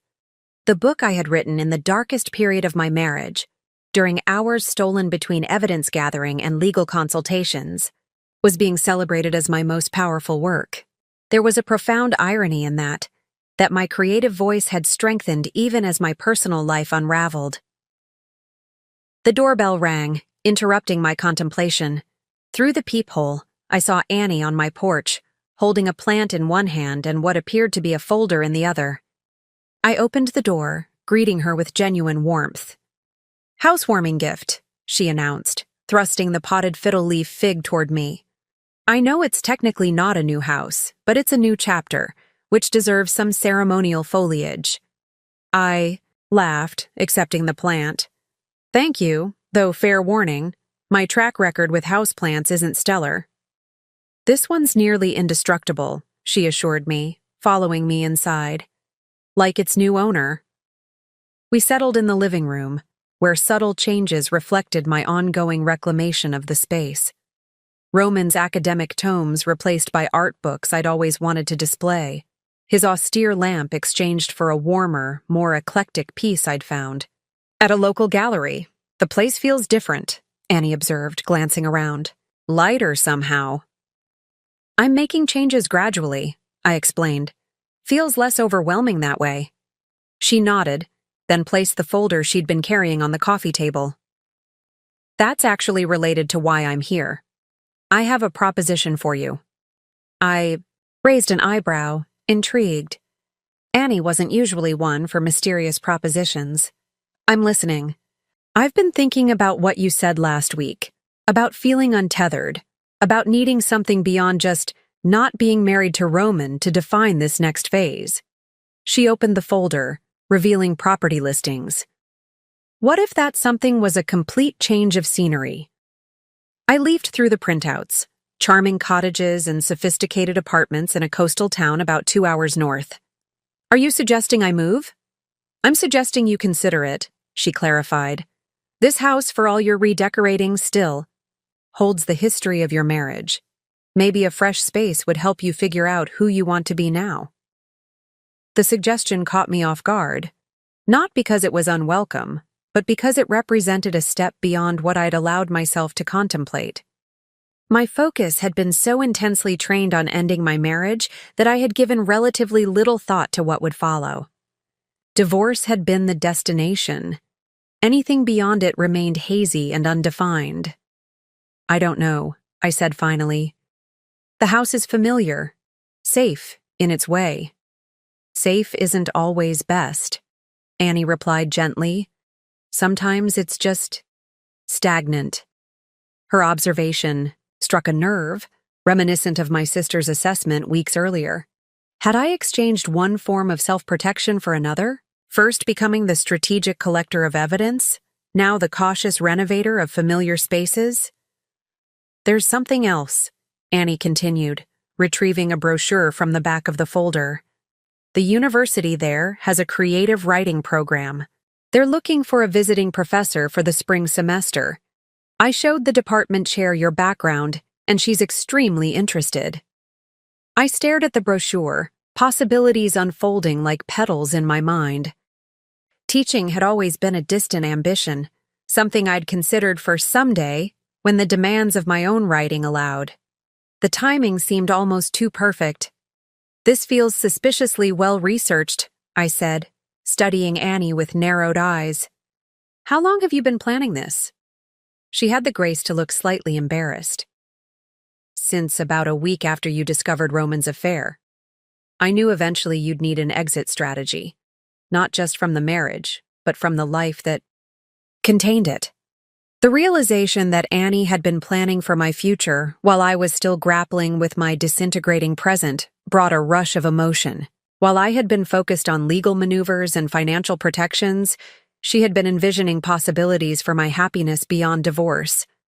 I'm not saying decide right now, she added hastily. Just consider it. Visit the town, talk to the department chair, see if it feels right. I gathered the listings and brochure, feeling their weight, not as a burden, but as tangible evidence of potential paths forward. For months, my energy had been directed toward ending something. Now I was being invited to consider beginning something else entirely. I'll think about it, I promised, and meant it. After Annie left, I returned to the bedroom with its new orientation and colors. On impulse, I opened the closet that had once housed Roman's precisely organized suits and dress shirts. The empty space seemed to expand beyond its physical dimensions, offering not just room for my own clothes, but a metaphorical blank canvas. Taking stock wasn't just about assessing what remained after loss. It was about recognizing the space that had opened for new possibilities, new choices, new versions of myself waiting to emerge. The question wasn't simply what was left, but what might be created in the newly emptied spaces of my life. For the first time since discovering Roman's betrayal, I felt something that resembled not just resolve or satisfaction, but genuine anticipation. Whatever came next would be entirely of my own making. The coastal town of Harborview looked like something from a postcard. Quaint storefronts lining a main street that sloped gently toward a working harbor.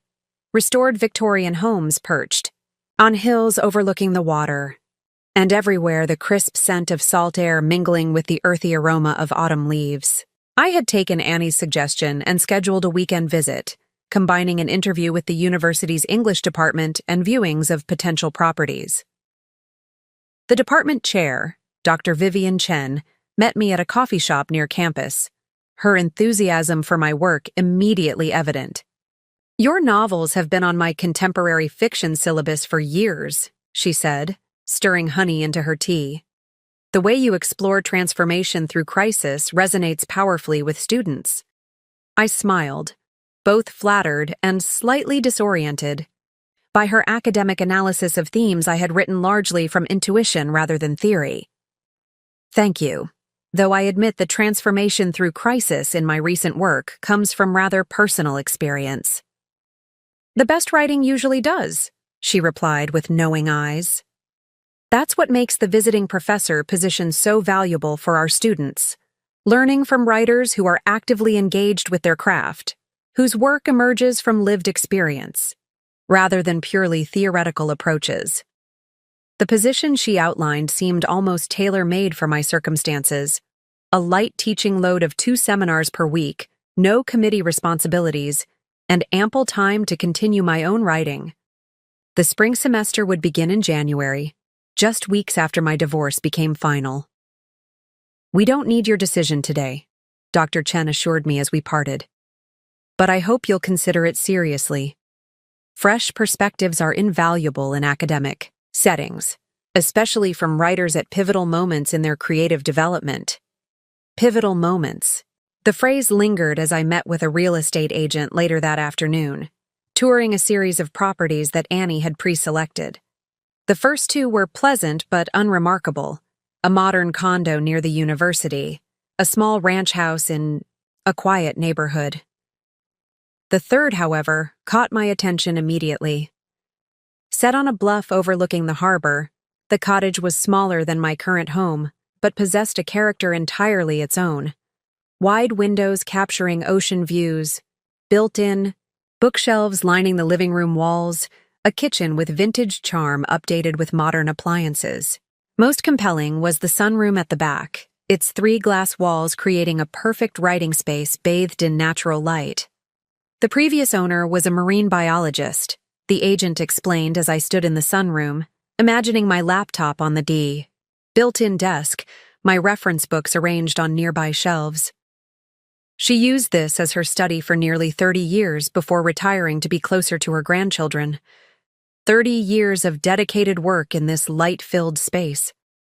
There was something appealing about continuing that legacy of focused creativity, of making this room my own sanctuary for however long I might stay in Harborview.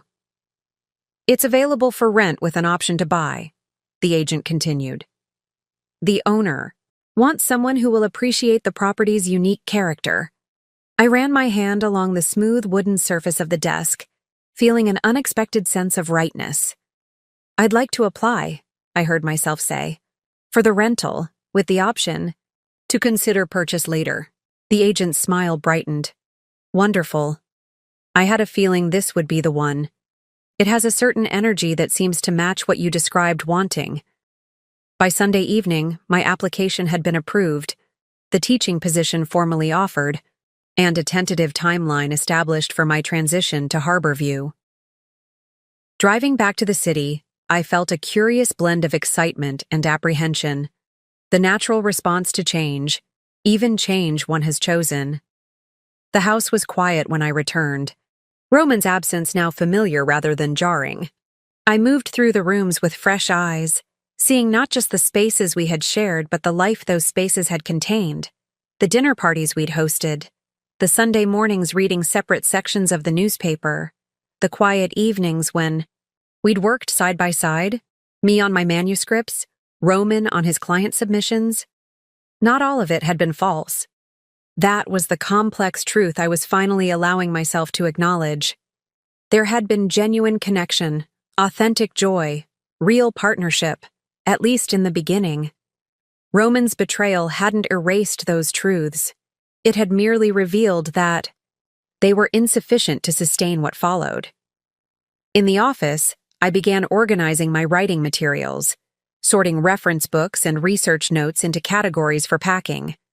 The manuscript of my new novel, now accepted for publication, sat on my desk, its pages marked with my editor's enthusiastic comments. Beside it lay the legal folder containing my divorce documents, the final hearing scheduled for next month. These two objects, the creative work born from my pain and the legal documentation of my marriage's end, represented the dual aspects of my recent journey. One looked backward, formally concluding a chapter that had already effectively ended. The other looked forward, channeling difficult experience into something meaningful and lasting. I opened my laptop and composed an email to Dr. Chen, formally accepting the visiting professor position for the spring semester. Next, I confirmed with the real estate agent that I would take the cottage beginning in January, giving myself time to gradually relocate after the divorce was finalized. With these practical details addressed, I turned to the more personal aspects of rebuilding. I created a list of furniture and belongings I would take to Harborview, items that held positive associations or purely practical value. The rest, including most of the furniture Roman and I had selected together, I would sell or donate, funding a fresh start with pieces chosen solely by me. My phone chimed with a text from Lillian. "How was Harborview?" Annie told me about her master plan. I smiled, typing back, "It was perfect. I'm taking the teaching position and renting a cottage with an ocean view." Her reply came immediately. "This calls for celebration. Dinner tomorrow?" "Absolutely. Bring champagne. We're toasting new beginnings." Setting down my phone, I moved to the bedroom window, gazing out at the city skyline that had been the backdrop to my married life. Soon, this view would belong to my past, replaced by the rhythmic motion of ocean waves and the quieter pace of a coastal town. The process of rebuilding wasn't just about new locations or occupations, though those external changes provided helpful structure. The deeper rebuilding was happening internally, reconstructing my sense of self, my trust in my own judgment, my capacity for joy independent of relationship status. As I turned away from the window, I caught my reflection in the mirror, the same features that had stared back at me throughout the darkest days of discovery and legal maneuvering, but somehow different now, more settled, more certain. The eyes that looked back at me belonged to a woman who had navigated betrayal without being defined by it, who had found strength in her most vulnerable moments. Rebuilding, I realized, wasn't about erasing what had been broken, but about creating something new from the experience of brokenness itself. Not despite the fractures, but because of them, and because of the wisdom gained in putting the pieces back together in a new configuration. December arrived with a flurry of activity, packing boxes for the move to Harborview, finalizing the spring semester syllabus, and preparing for the divorce hearing that would officially end my marriage to Roman. The date had been set for December 15th, perfectly timed to conclude this chapter before the new year began. I had been so absorbed in these practical matters that the invitation caught me completely off guard. A tasteful cream envelope addressed in elegant calligraphy, bearing the return address of a prestigious downtown hotel. Inside was an invitation to the annual Literary Awards Gala, an event Roman and I had attended together every year since my first novel was published. I stood in the kitchen, staring at the gilded card with mixed emotions. Normally, Roman would have handled the RSVP, incorporating the event into his careful networking strategy, introducing me to potential collaborators while strengthening his own industry connections. This year, attending would mean navigating the evening alone, facing inevitable questions about my marriage and awkward encounters with colleagues who had known us as a couple. My finger hovered over the regrets checkbox, the safer option by far. Then my gaze fell on the nominee list, and one name jumped out: Luis Martinez, Roman's former client whose royalties had been among those Roman had embezzled. Luis had been nominated for the prestigious First Novel Award, a significant recognition that Roman should have been celebrating as his agent. Curiosity and a sense of unfinished business propelled me toward the will attend option.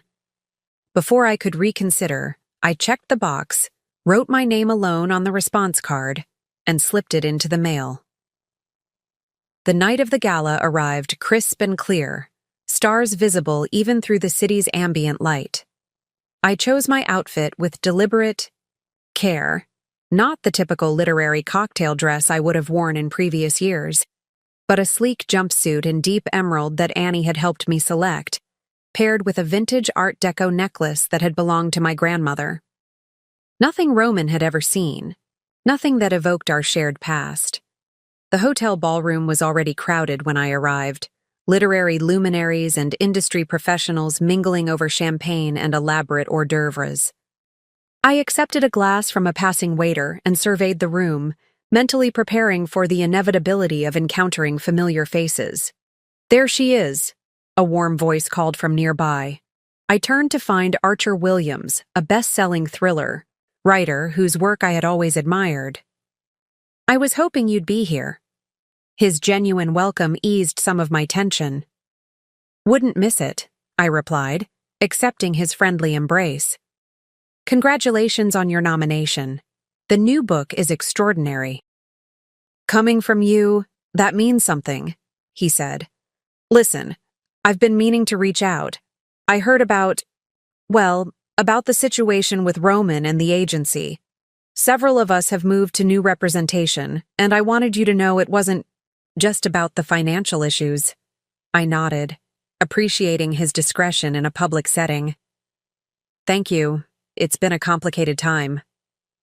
"I can imagine." He glanced around before continuing in a lower voice. "Just so you know, the literary community's support is with you. Whatever Roman may have done, no one confuses his actions with your integrity." His words touched me more deeply than I had expected, addressing an unacknowledged fear that Roman's professional misconduct might somehow taint my reputation by association. Before I could respond, a ripple of subtle movement passed through the crowd near the entrance. Roman had arrived, and he wasn't alone. Heidi stood beside him, dramatically transformed from the desperate figure I had glimpsed in Gloria's reception area. Her blonde hair was elegantly styled, her black gown tastefully sophisticated. She looked polished, professional, and utterly conscious of the attention their entrance had attracted. Archer followed my gaze, understanding immediately. "Ah, bold choice, bringing her here." "Very on-brand for Roman," I observed, surprised by the absence of pain at seeing them together. What I felt instead was a detached curiosity, as though observing characters in someone else's story. "Want to make a strategic exit?" Archer offered. "There's a quiet bar upstairs where several of us usually escape when the networking gets too intense." I considered his kind offer, tempted by the easy escape it presented. Then I caught sight of Luis Martinez standing alone near the bar, nervously adjusting his tie. The young author whose debut novel had earned a nomination despite his agent's betrayal deserved recognition from someone who understood the additional challenges he had faced. "Actually," I said, "there's someone I need to speak with first. Thank you, though. I may find you upstairs later." Archer squeezed my arm supportively before moving away, leaving me to navigate toward Luis without crossing Roman's path. I managed to reach the bar undetected, positioning myself beside the young author. "Luis Martinez," I said, extending my hand. "I'm a great admirer of your work." His face brightened with recognition. You're Roman's wife. I mean, I'm sorry, I don't know the right. Just call me by my name," I said gently. "And congratulations on your nomination." "It's richly deserved," Relief softened his features. Thank you, it's been, well, a challenging year, professionally speaking. I can imagine, I replied, conscious of the delicate territory we were entering. Has your new agent been supportive through the transition? Very, he confirmed. Though I still don't fully understand what happened with Roman. One day he was my agent. The next I was receiving formal notification that our contract had been terminated due to unforeseen circumstances. I hesitated, aware of the confidentiality agreement I had signed. The literary world can be complicated, I offered finally. But your talent transcends any agency issues. The nomination proves that. Luis nodded, though confusion lingered in his expression. Before our conversation could continue, I sensed a presence behind me, a familiar cologne, the slight clearing of a throat I would recognize anywhere. Luis? Roman's voice was perfectly modulated for the public setting. Congratulations on the nomination. I turned slowly, meeting my almost ex-husband's gaze for the first time since the signing at Gloria's office. He looked different, thinner, with subtle signs of strain around his eyes that his expertly tailored suit couldn't disguise. Heidi hovered anxiously at his elbow, her composure slightly fractured by the unexpected encounter. Thank you, Luis replied, his tone noticeably cooler. It was a surprise, given everything. An awkward silence descended, the weight of unspoken history almost palpable among the four of us. I took a deliberate sip of champagne, allowing the moment to extend until Roman finally addressed me directly. I didn't expect to see you here, he said, his voice careful, neutral. Literary events were part of my life before they were ours, I reminded him. That hasn't changed. Something flickered in his eyes. Recognition, perhaps, of the quiet confidence that had replaced my former strategic calculation. This wasn't the confrontation he might have feared, or that Heidi had clearly been bracing for. It was simply the inevitable intersection of paths that had once been joined and now continued separately. The divorce hearing is next week, he said, lowering his voice. Will you be there in person? Yes, I confirmed. Some endings should be witnessed. Don't. You think? The Harborview cottage welcomed me with unexpected warmth on a crisp January morning, sunlight streaming through the many windows to illuminate freshly painted walls and polished hardwood floors. I set down the last box, books for my office, carefully selected from my much larger collection, and moved through the rooms, still marveling at how quickly this space had begun to feel like home. The divorce had been finalized 3 weeks earlier, the hearing itself a remarkably anticlimactic affair after months of preparation and legal maneuvering. Roman had appeared alone, Heidi conspicuously absent after our encounter at the literary gala. We had exchanged minimal pleasantries, signed the necessary documents, and with the judge's final approval, untangled the legal bonds of our decade-long marriage in less than 30 minutes. As I unpacked the books, arranging them on the built-in shelves of what was now my writing studio, I reflected on how thoroughly my life had transformed in just a few months. New home, new town, new career direction with the teaching position that would begin next week. The external changes were significant, but the internal shift felt even more profound. The doorbell rang, interrupting my thoughts. Through the beveled glass panels, I could see Annie and Lillian on the porch, arms laden with bags and what appeared to be a potted plant. Another nearly indestructible specimen, no doubt. "Welcome wagon has arrived," Annie announced as I opened the door, bustling past me with determined efficiency. "We come bearing housewarming essentials. Wine, takeout, and yes, another plant," Lillian confirmed, following her inside. Plus moral support for the final unpacking push. Their arrival transformed the quiet cottage into a hub of activity, Annie immediately assessing the kitchen organization while Lillian arranged food on plates and poured generous glasses of wine. I watched them with a surge of gratitude, recognizing how their steady presence had anchored me throughout the turbulence of the past year. "This place is perfect for you," Lillian declared, gazing around the open-concept living area with its ocean-facing windows. "I can already envision you writing here, hosting dinner parties, building a life that's entirely your own creation."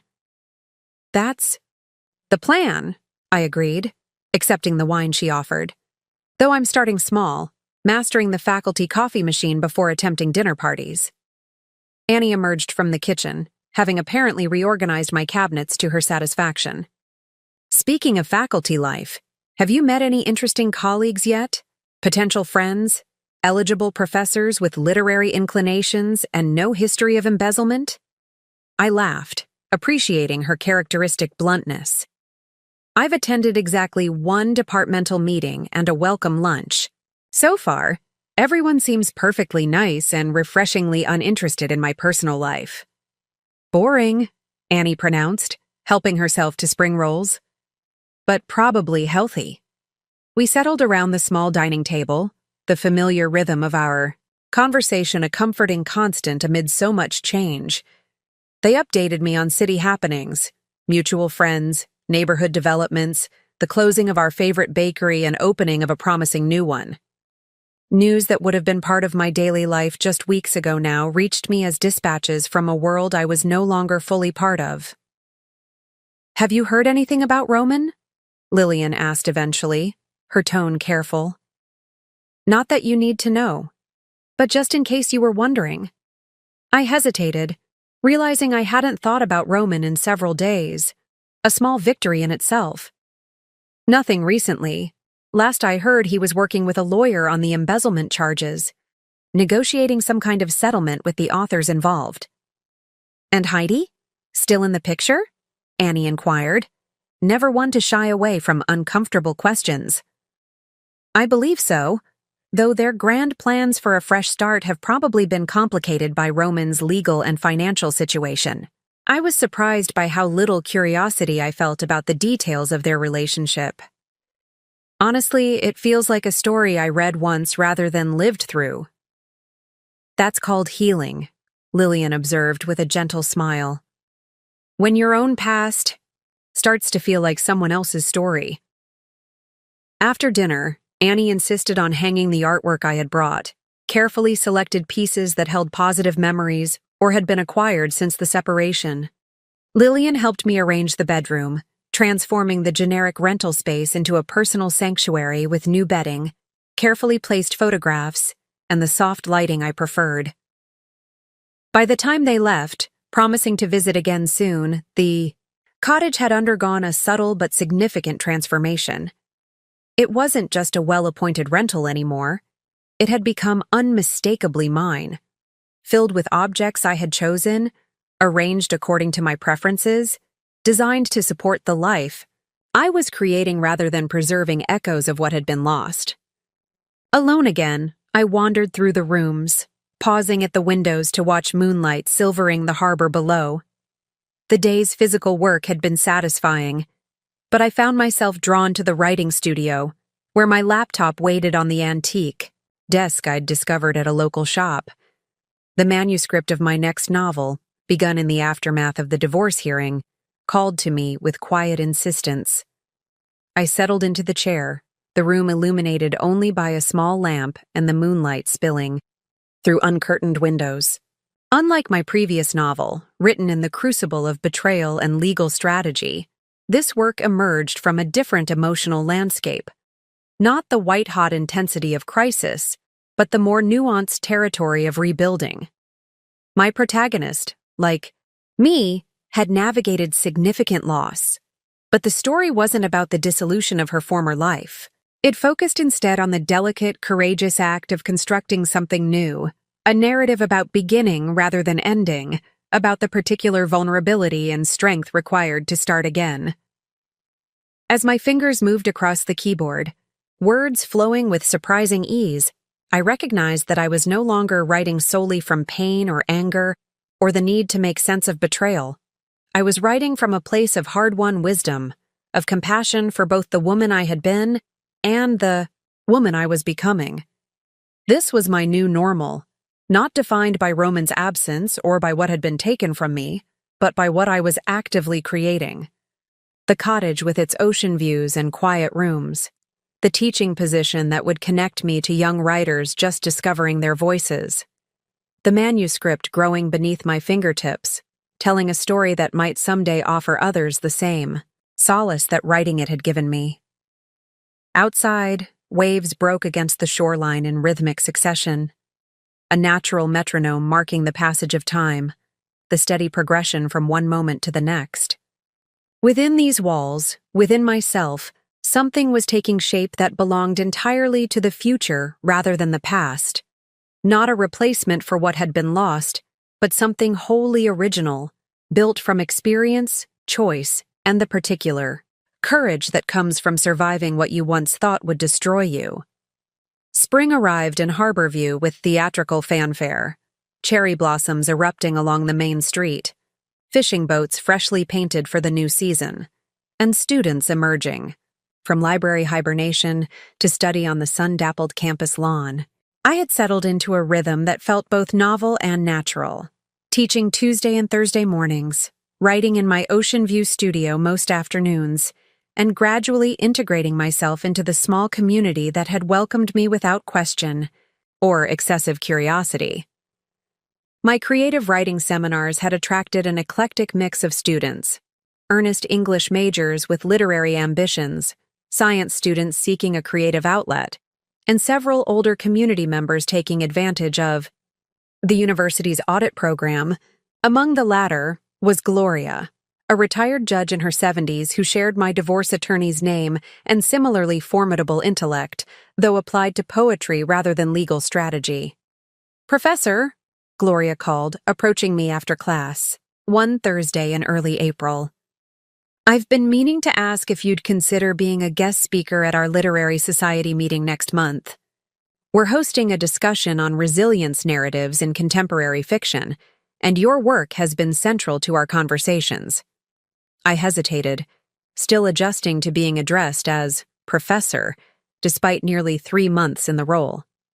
"I'd be honored," I replied, gathering my teaching notes. "Though I should warn you, I'm still figuring out how to discuss my own work in academic contexts." Gloria's laugh was warm and knowing.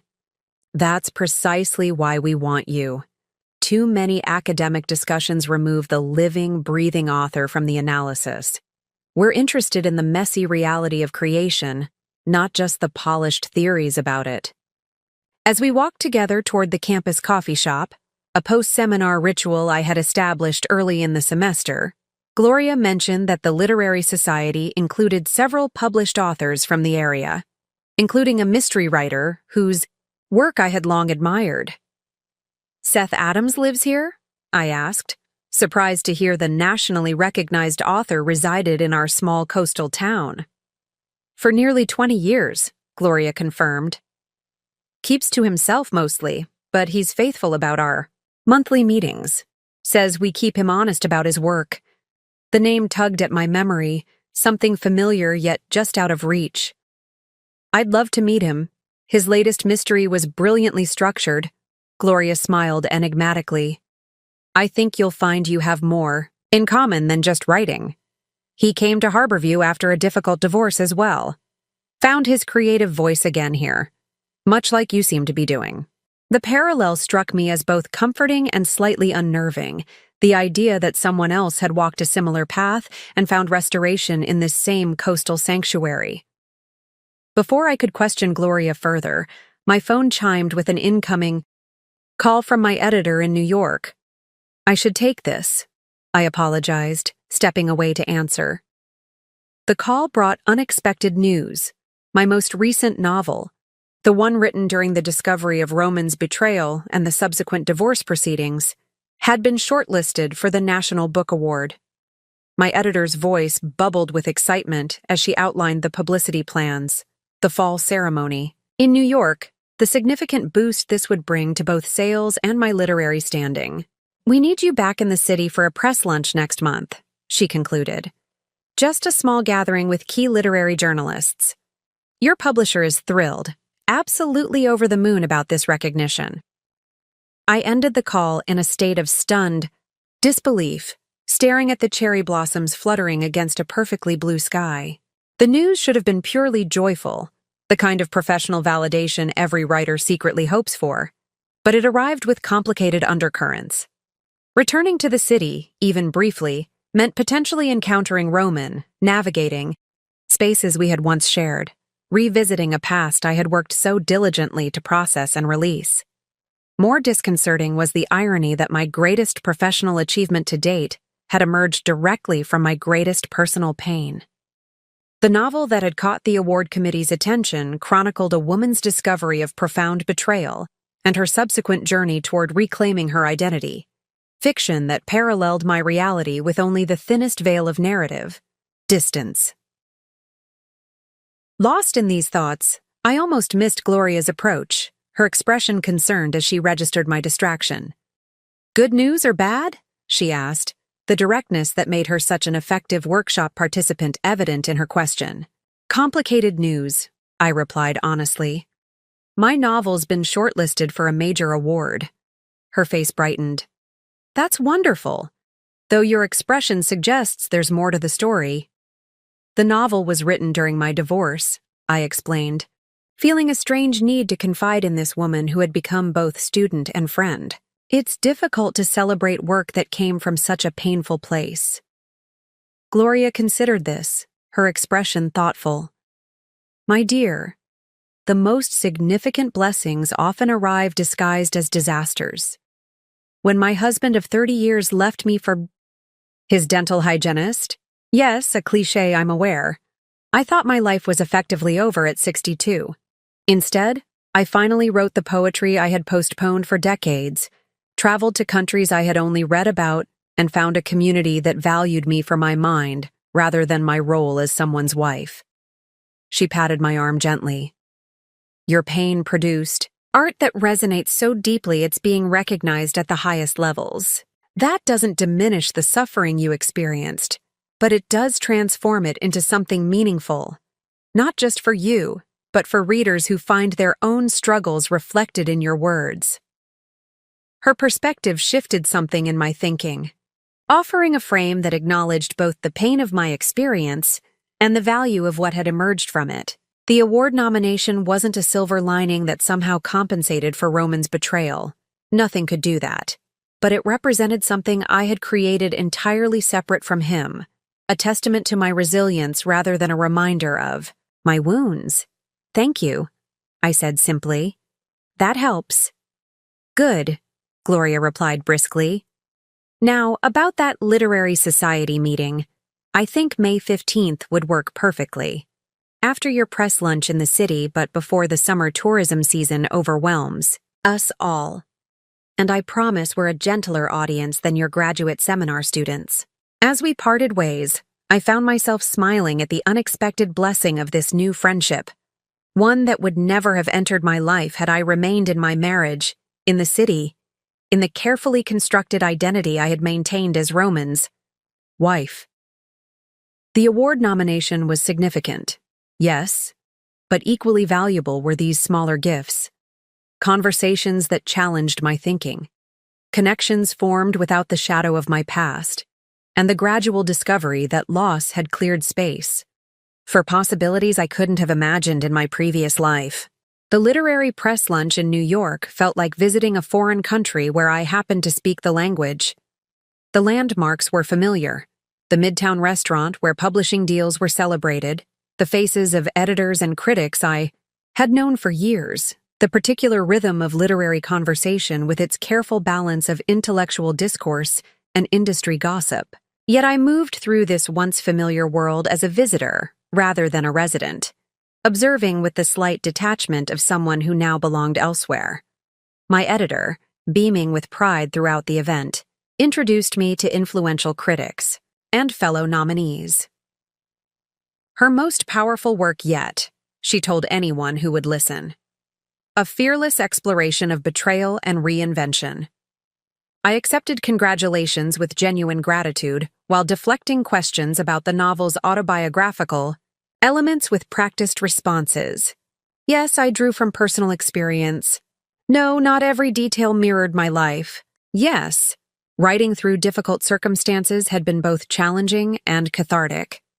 What I didn't share was how thoroughly the act of writing had saved me during those dark months, how transforming my pain into narrative had provided structure. When my personal life was chaotic, how creating a protagonist who navigated betrayal with dignity had helped me discover my own strength. Some truths belonged to me alone, too intimate to become talking points at a promotional lunch. The event concluded earlier than expected, leaving me with several hours before my train back to Harborview. On impulse, I decided to walk through Central Park, allowing myself to revisit a space that held memories from both my marriage and my earlier life in the city. It was there, seated on a bench near the lake, that I spotted him. Roman, walking alone along the pathway, his face turned toward the water. He looked different somehow, his confident stride replaced by a more measured pace, his expression thoughtful rather than calculating. For a moment, I considered slipping away unnoticed. There was no legal or practical reason for us to interact. Now, no loose ends requiring conversation. Yet something kept me seated, a curiosity not about Roman specifically, but about how I would feel seeing him up close, speaking with him as the person I had become, rather than the woman he had betrayed. He noticed me before I could decide, his step faltering as recognition dawned. After a brief hesitation, he approached, stopping a respectful distance from my bench. "I heard about the nomination," he said, his voice carrying none of the defensive edge I remembered from our last encounters. "Congratulations. It's well-deserved." "Thank you," I replied, gesturing to the empty space beside me, an invitation he accepted after a moment's consideration. We sat in silence briefly, the afternoon sun warming the spring air around us, the sounds of the park creating a buffer against uncomfortable intimacy.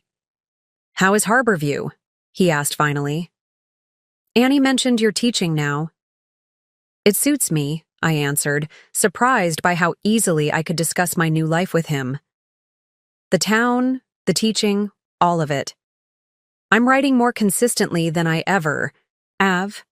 He nodded, a flicker of what might have been regret crossing his features. "I always said you needed space to fully realize your talent. I just never imagined—" He trailed off, leaving the thought unfinished. "That the space would come from our marriage ending?" I completed gently. "Life rarely follows the narratives we construct for it." Roman smiled faintly at this, acknowledging the writer's observation. How very true. Another silence fell between us, less awkward than the first. I studied him with objective eyes, noting the gray at his temples that hadn't been there a year ago, the slight softening of his once sharp jawline.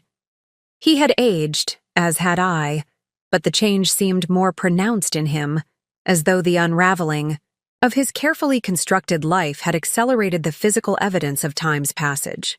"Heidi and I ended things," he said abruptly, answering the question I hadn't asked. 3 months ago. Turns out relationships founded on deception rarely survive the consequences of being caught. I nodded, feeling neither satisfaction nor sympathy, just a detached recognition of predictable outcomes. And professionally? I'm rebuilding, slowly. Working with a smaller agency, focusing on emerging authors. The financial penalties were substantial. He hesitated, then added, "But necessary. The right thing, ultimately." The admission surprised me. Not the financial consequences, which Gloria had ensured would be significant, but his acceptance of them as appropriate. This wasn't the Roman I had known, who justified his actions through elaborate rationalizations and deflected responsibility whenever possible. "And you?" he asked. "Beyond the nomination and the teaching, are you happy?" The question was sincere, without the undertone of manipulation or strategic information gathering that had colored so many of our exchanges during the divorce. "I'm at peace," I answered truthfully, which turns out to be better than the happiness I was settling for. The Harborview Literary Society meeting was held in the sunlit community room of the local library, windows open to catch the May breeze carrying the scent of lilacs from the garden outside. About 30 people had gathered, a mix of ages and backgrounds united by their love of literature and thoughtful conversation. Gloria had introduced me with flattering thoroughness, mentioning not just my novels and recent nomination, but also the impact my teaching had already made on the university's writing program. As I moved to the small podium, I was struck by how comfortable I felt in this room of relative strangers, more at ease than I had been at the prestigious press lunch surrounded by industry connections I'd known for years. Resilience narratives, I began, are often misunderstood as simple stories of overcoming adversity, of falling down and getting back up. But the literature that resonates most deeply acknowledges something more complex, that we don't simply return to our former selves after profound challenges. We become someone new, someone who incorporates the experience rather than merely surviving. The discussion that followed was lively and thoughtful, participants sharing perspectives that ranged from scholarly analysis to deeply personal responses to literature that had sustained them through difficult times. I found myself speaking more candidly than I had anticipated about the relationship between my own experiences and my writing, though still maintaining the boundaries I had established between public persona and private truth. After the formal discussion concluded, attendees mingled over coffee and locally baked cookies. I was engaged in conversation with a particularly insightful graduate student when Gloria appeared at my elbow, accompanied by a tall, silver-haired man whose face seemed vaguely familiar. "Professor, I'd like you to meet Seth Adams," she said, her tone suggesting this introduction held special significance. "Seth, our visiting novelist whose work we've discussed so often." Recognition dawned as we shook hands, not just of the successful mystery writer whose books I had admired, but of something more personally relevant. "You were at the Literary Awards Gala in December," I said. "Sitting with Archer Williams, he—" smiled, confirming my recollection. "I was. Though we weren't properly introduced then. I've been following your work for some time, even before Gloria began singing your praises." As our conversation unfolded, I discovered the parallels Gloria had hinted at were indeed striking. Seth had arrived in Harborview 15 years earlier, after a high-profile divorce from his publisher, a scandal that had briefly dominated literary gossip before being replaced by newer controversies. Like me, he had sought not just escape but reconstruction, finding in this coastal town the space to rebuild both his creative practice and his understanding of himself. The unexpected gift of that difficult time, he told me as we walked along, the harbor after the meeting, was the freedom to discover who I might become when I was no longer defined by that relationship. My writing changed, became more authentic, less concerned with market expectations. My life simplified in ways that proved surprisingly satisfying. His words resonated deeply, articulating something I had been experiencing but hadn't fully named. The lasting impact of Roman's betrayal and our subsequent divorce wasn't primarily the pain it had caused or the practical challenges it had created, though both were significant. The true lasting impact was the person I had become through navigating those experiences, someone more resilient, yes, but also more authentic, more attuned to my own needs and values, more willing to risk vulnerability in my writing and my relationships. As sunset painted the harbor in shades of gold and rose, I found myself describing to Seth the moment in Gloria's office when Roman had asked why I hadn't tried to save our marriage. I told him I deserved better than fighting for someone who had already decided I wasn't worth keeping, I recalled. But the truth I've discovered since then is more profound. I deserved the opportunity to discover who I could be on my own terms, without compromising my values or diminishing my voice to maintain a relationship that had become fundamentally dishonest. Seth nodded in understanding. The end of one story became the beginning of a better one. Exactly, I agreed, watching seabirds circle against the deepening twilight. And unlike the stories I write, this one has no predetermined ending. just chapters waiting to be discovered one day at a time. Up next, you've got 2 more standout stories right on your screen. If this one hit the mark, you won't want to pass these up. Just click and check them out. And don't forget to subscribe and turn on the notification bell so you don't miss any upload from us.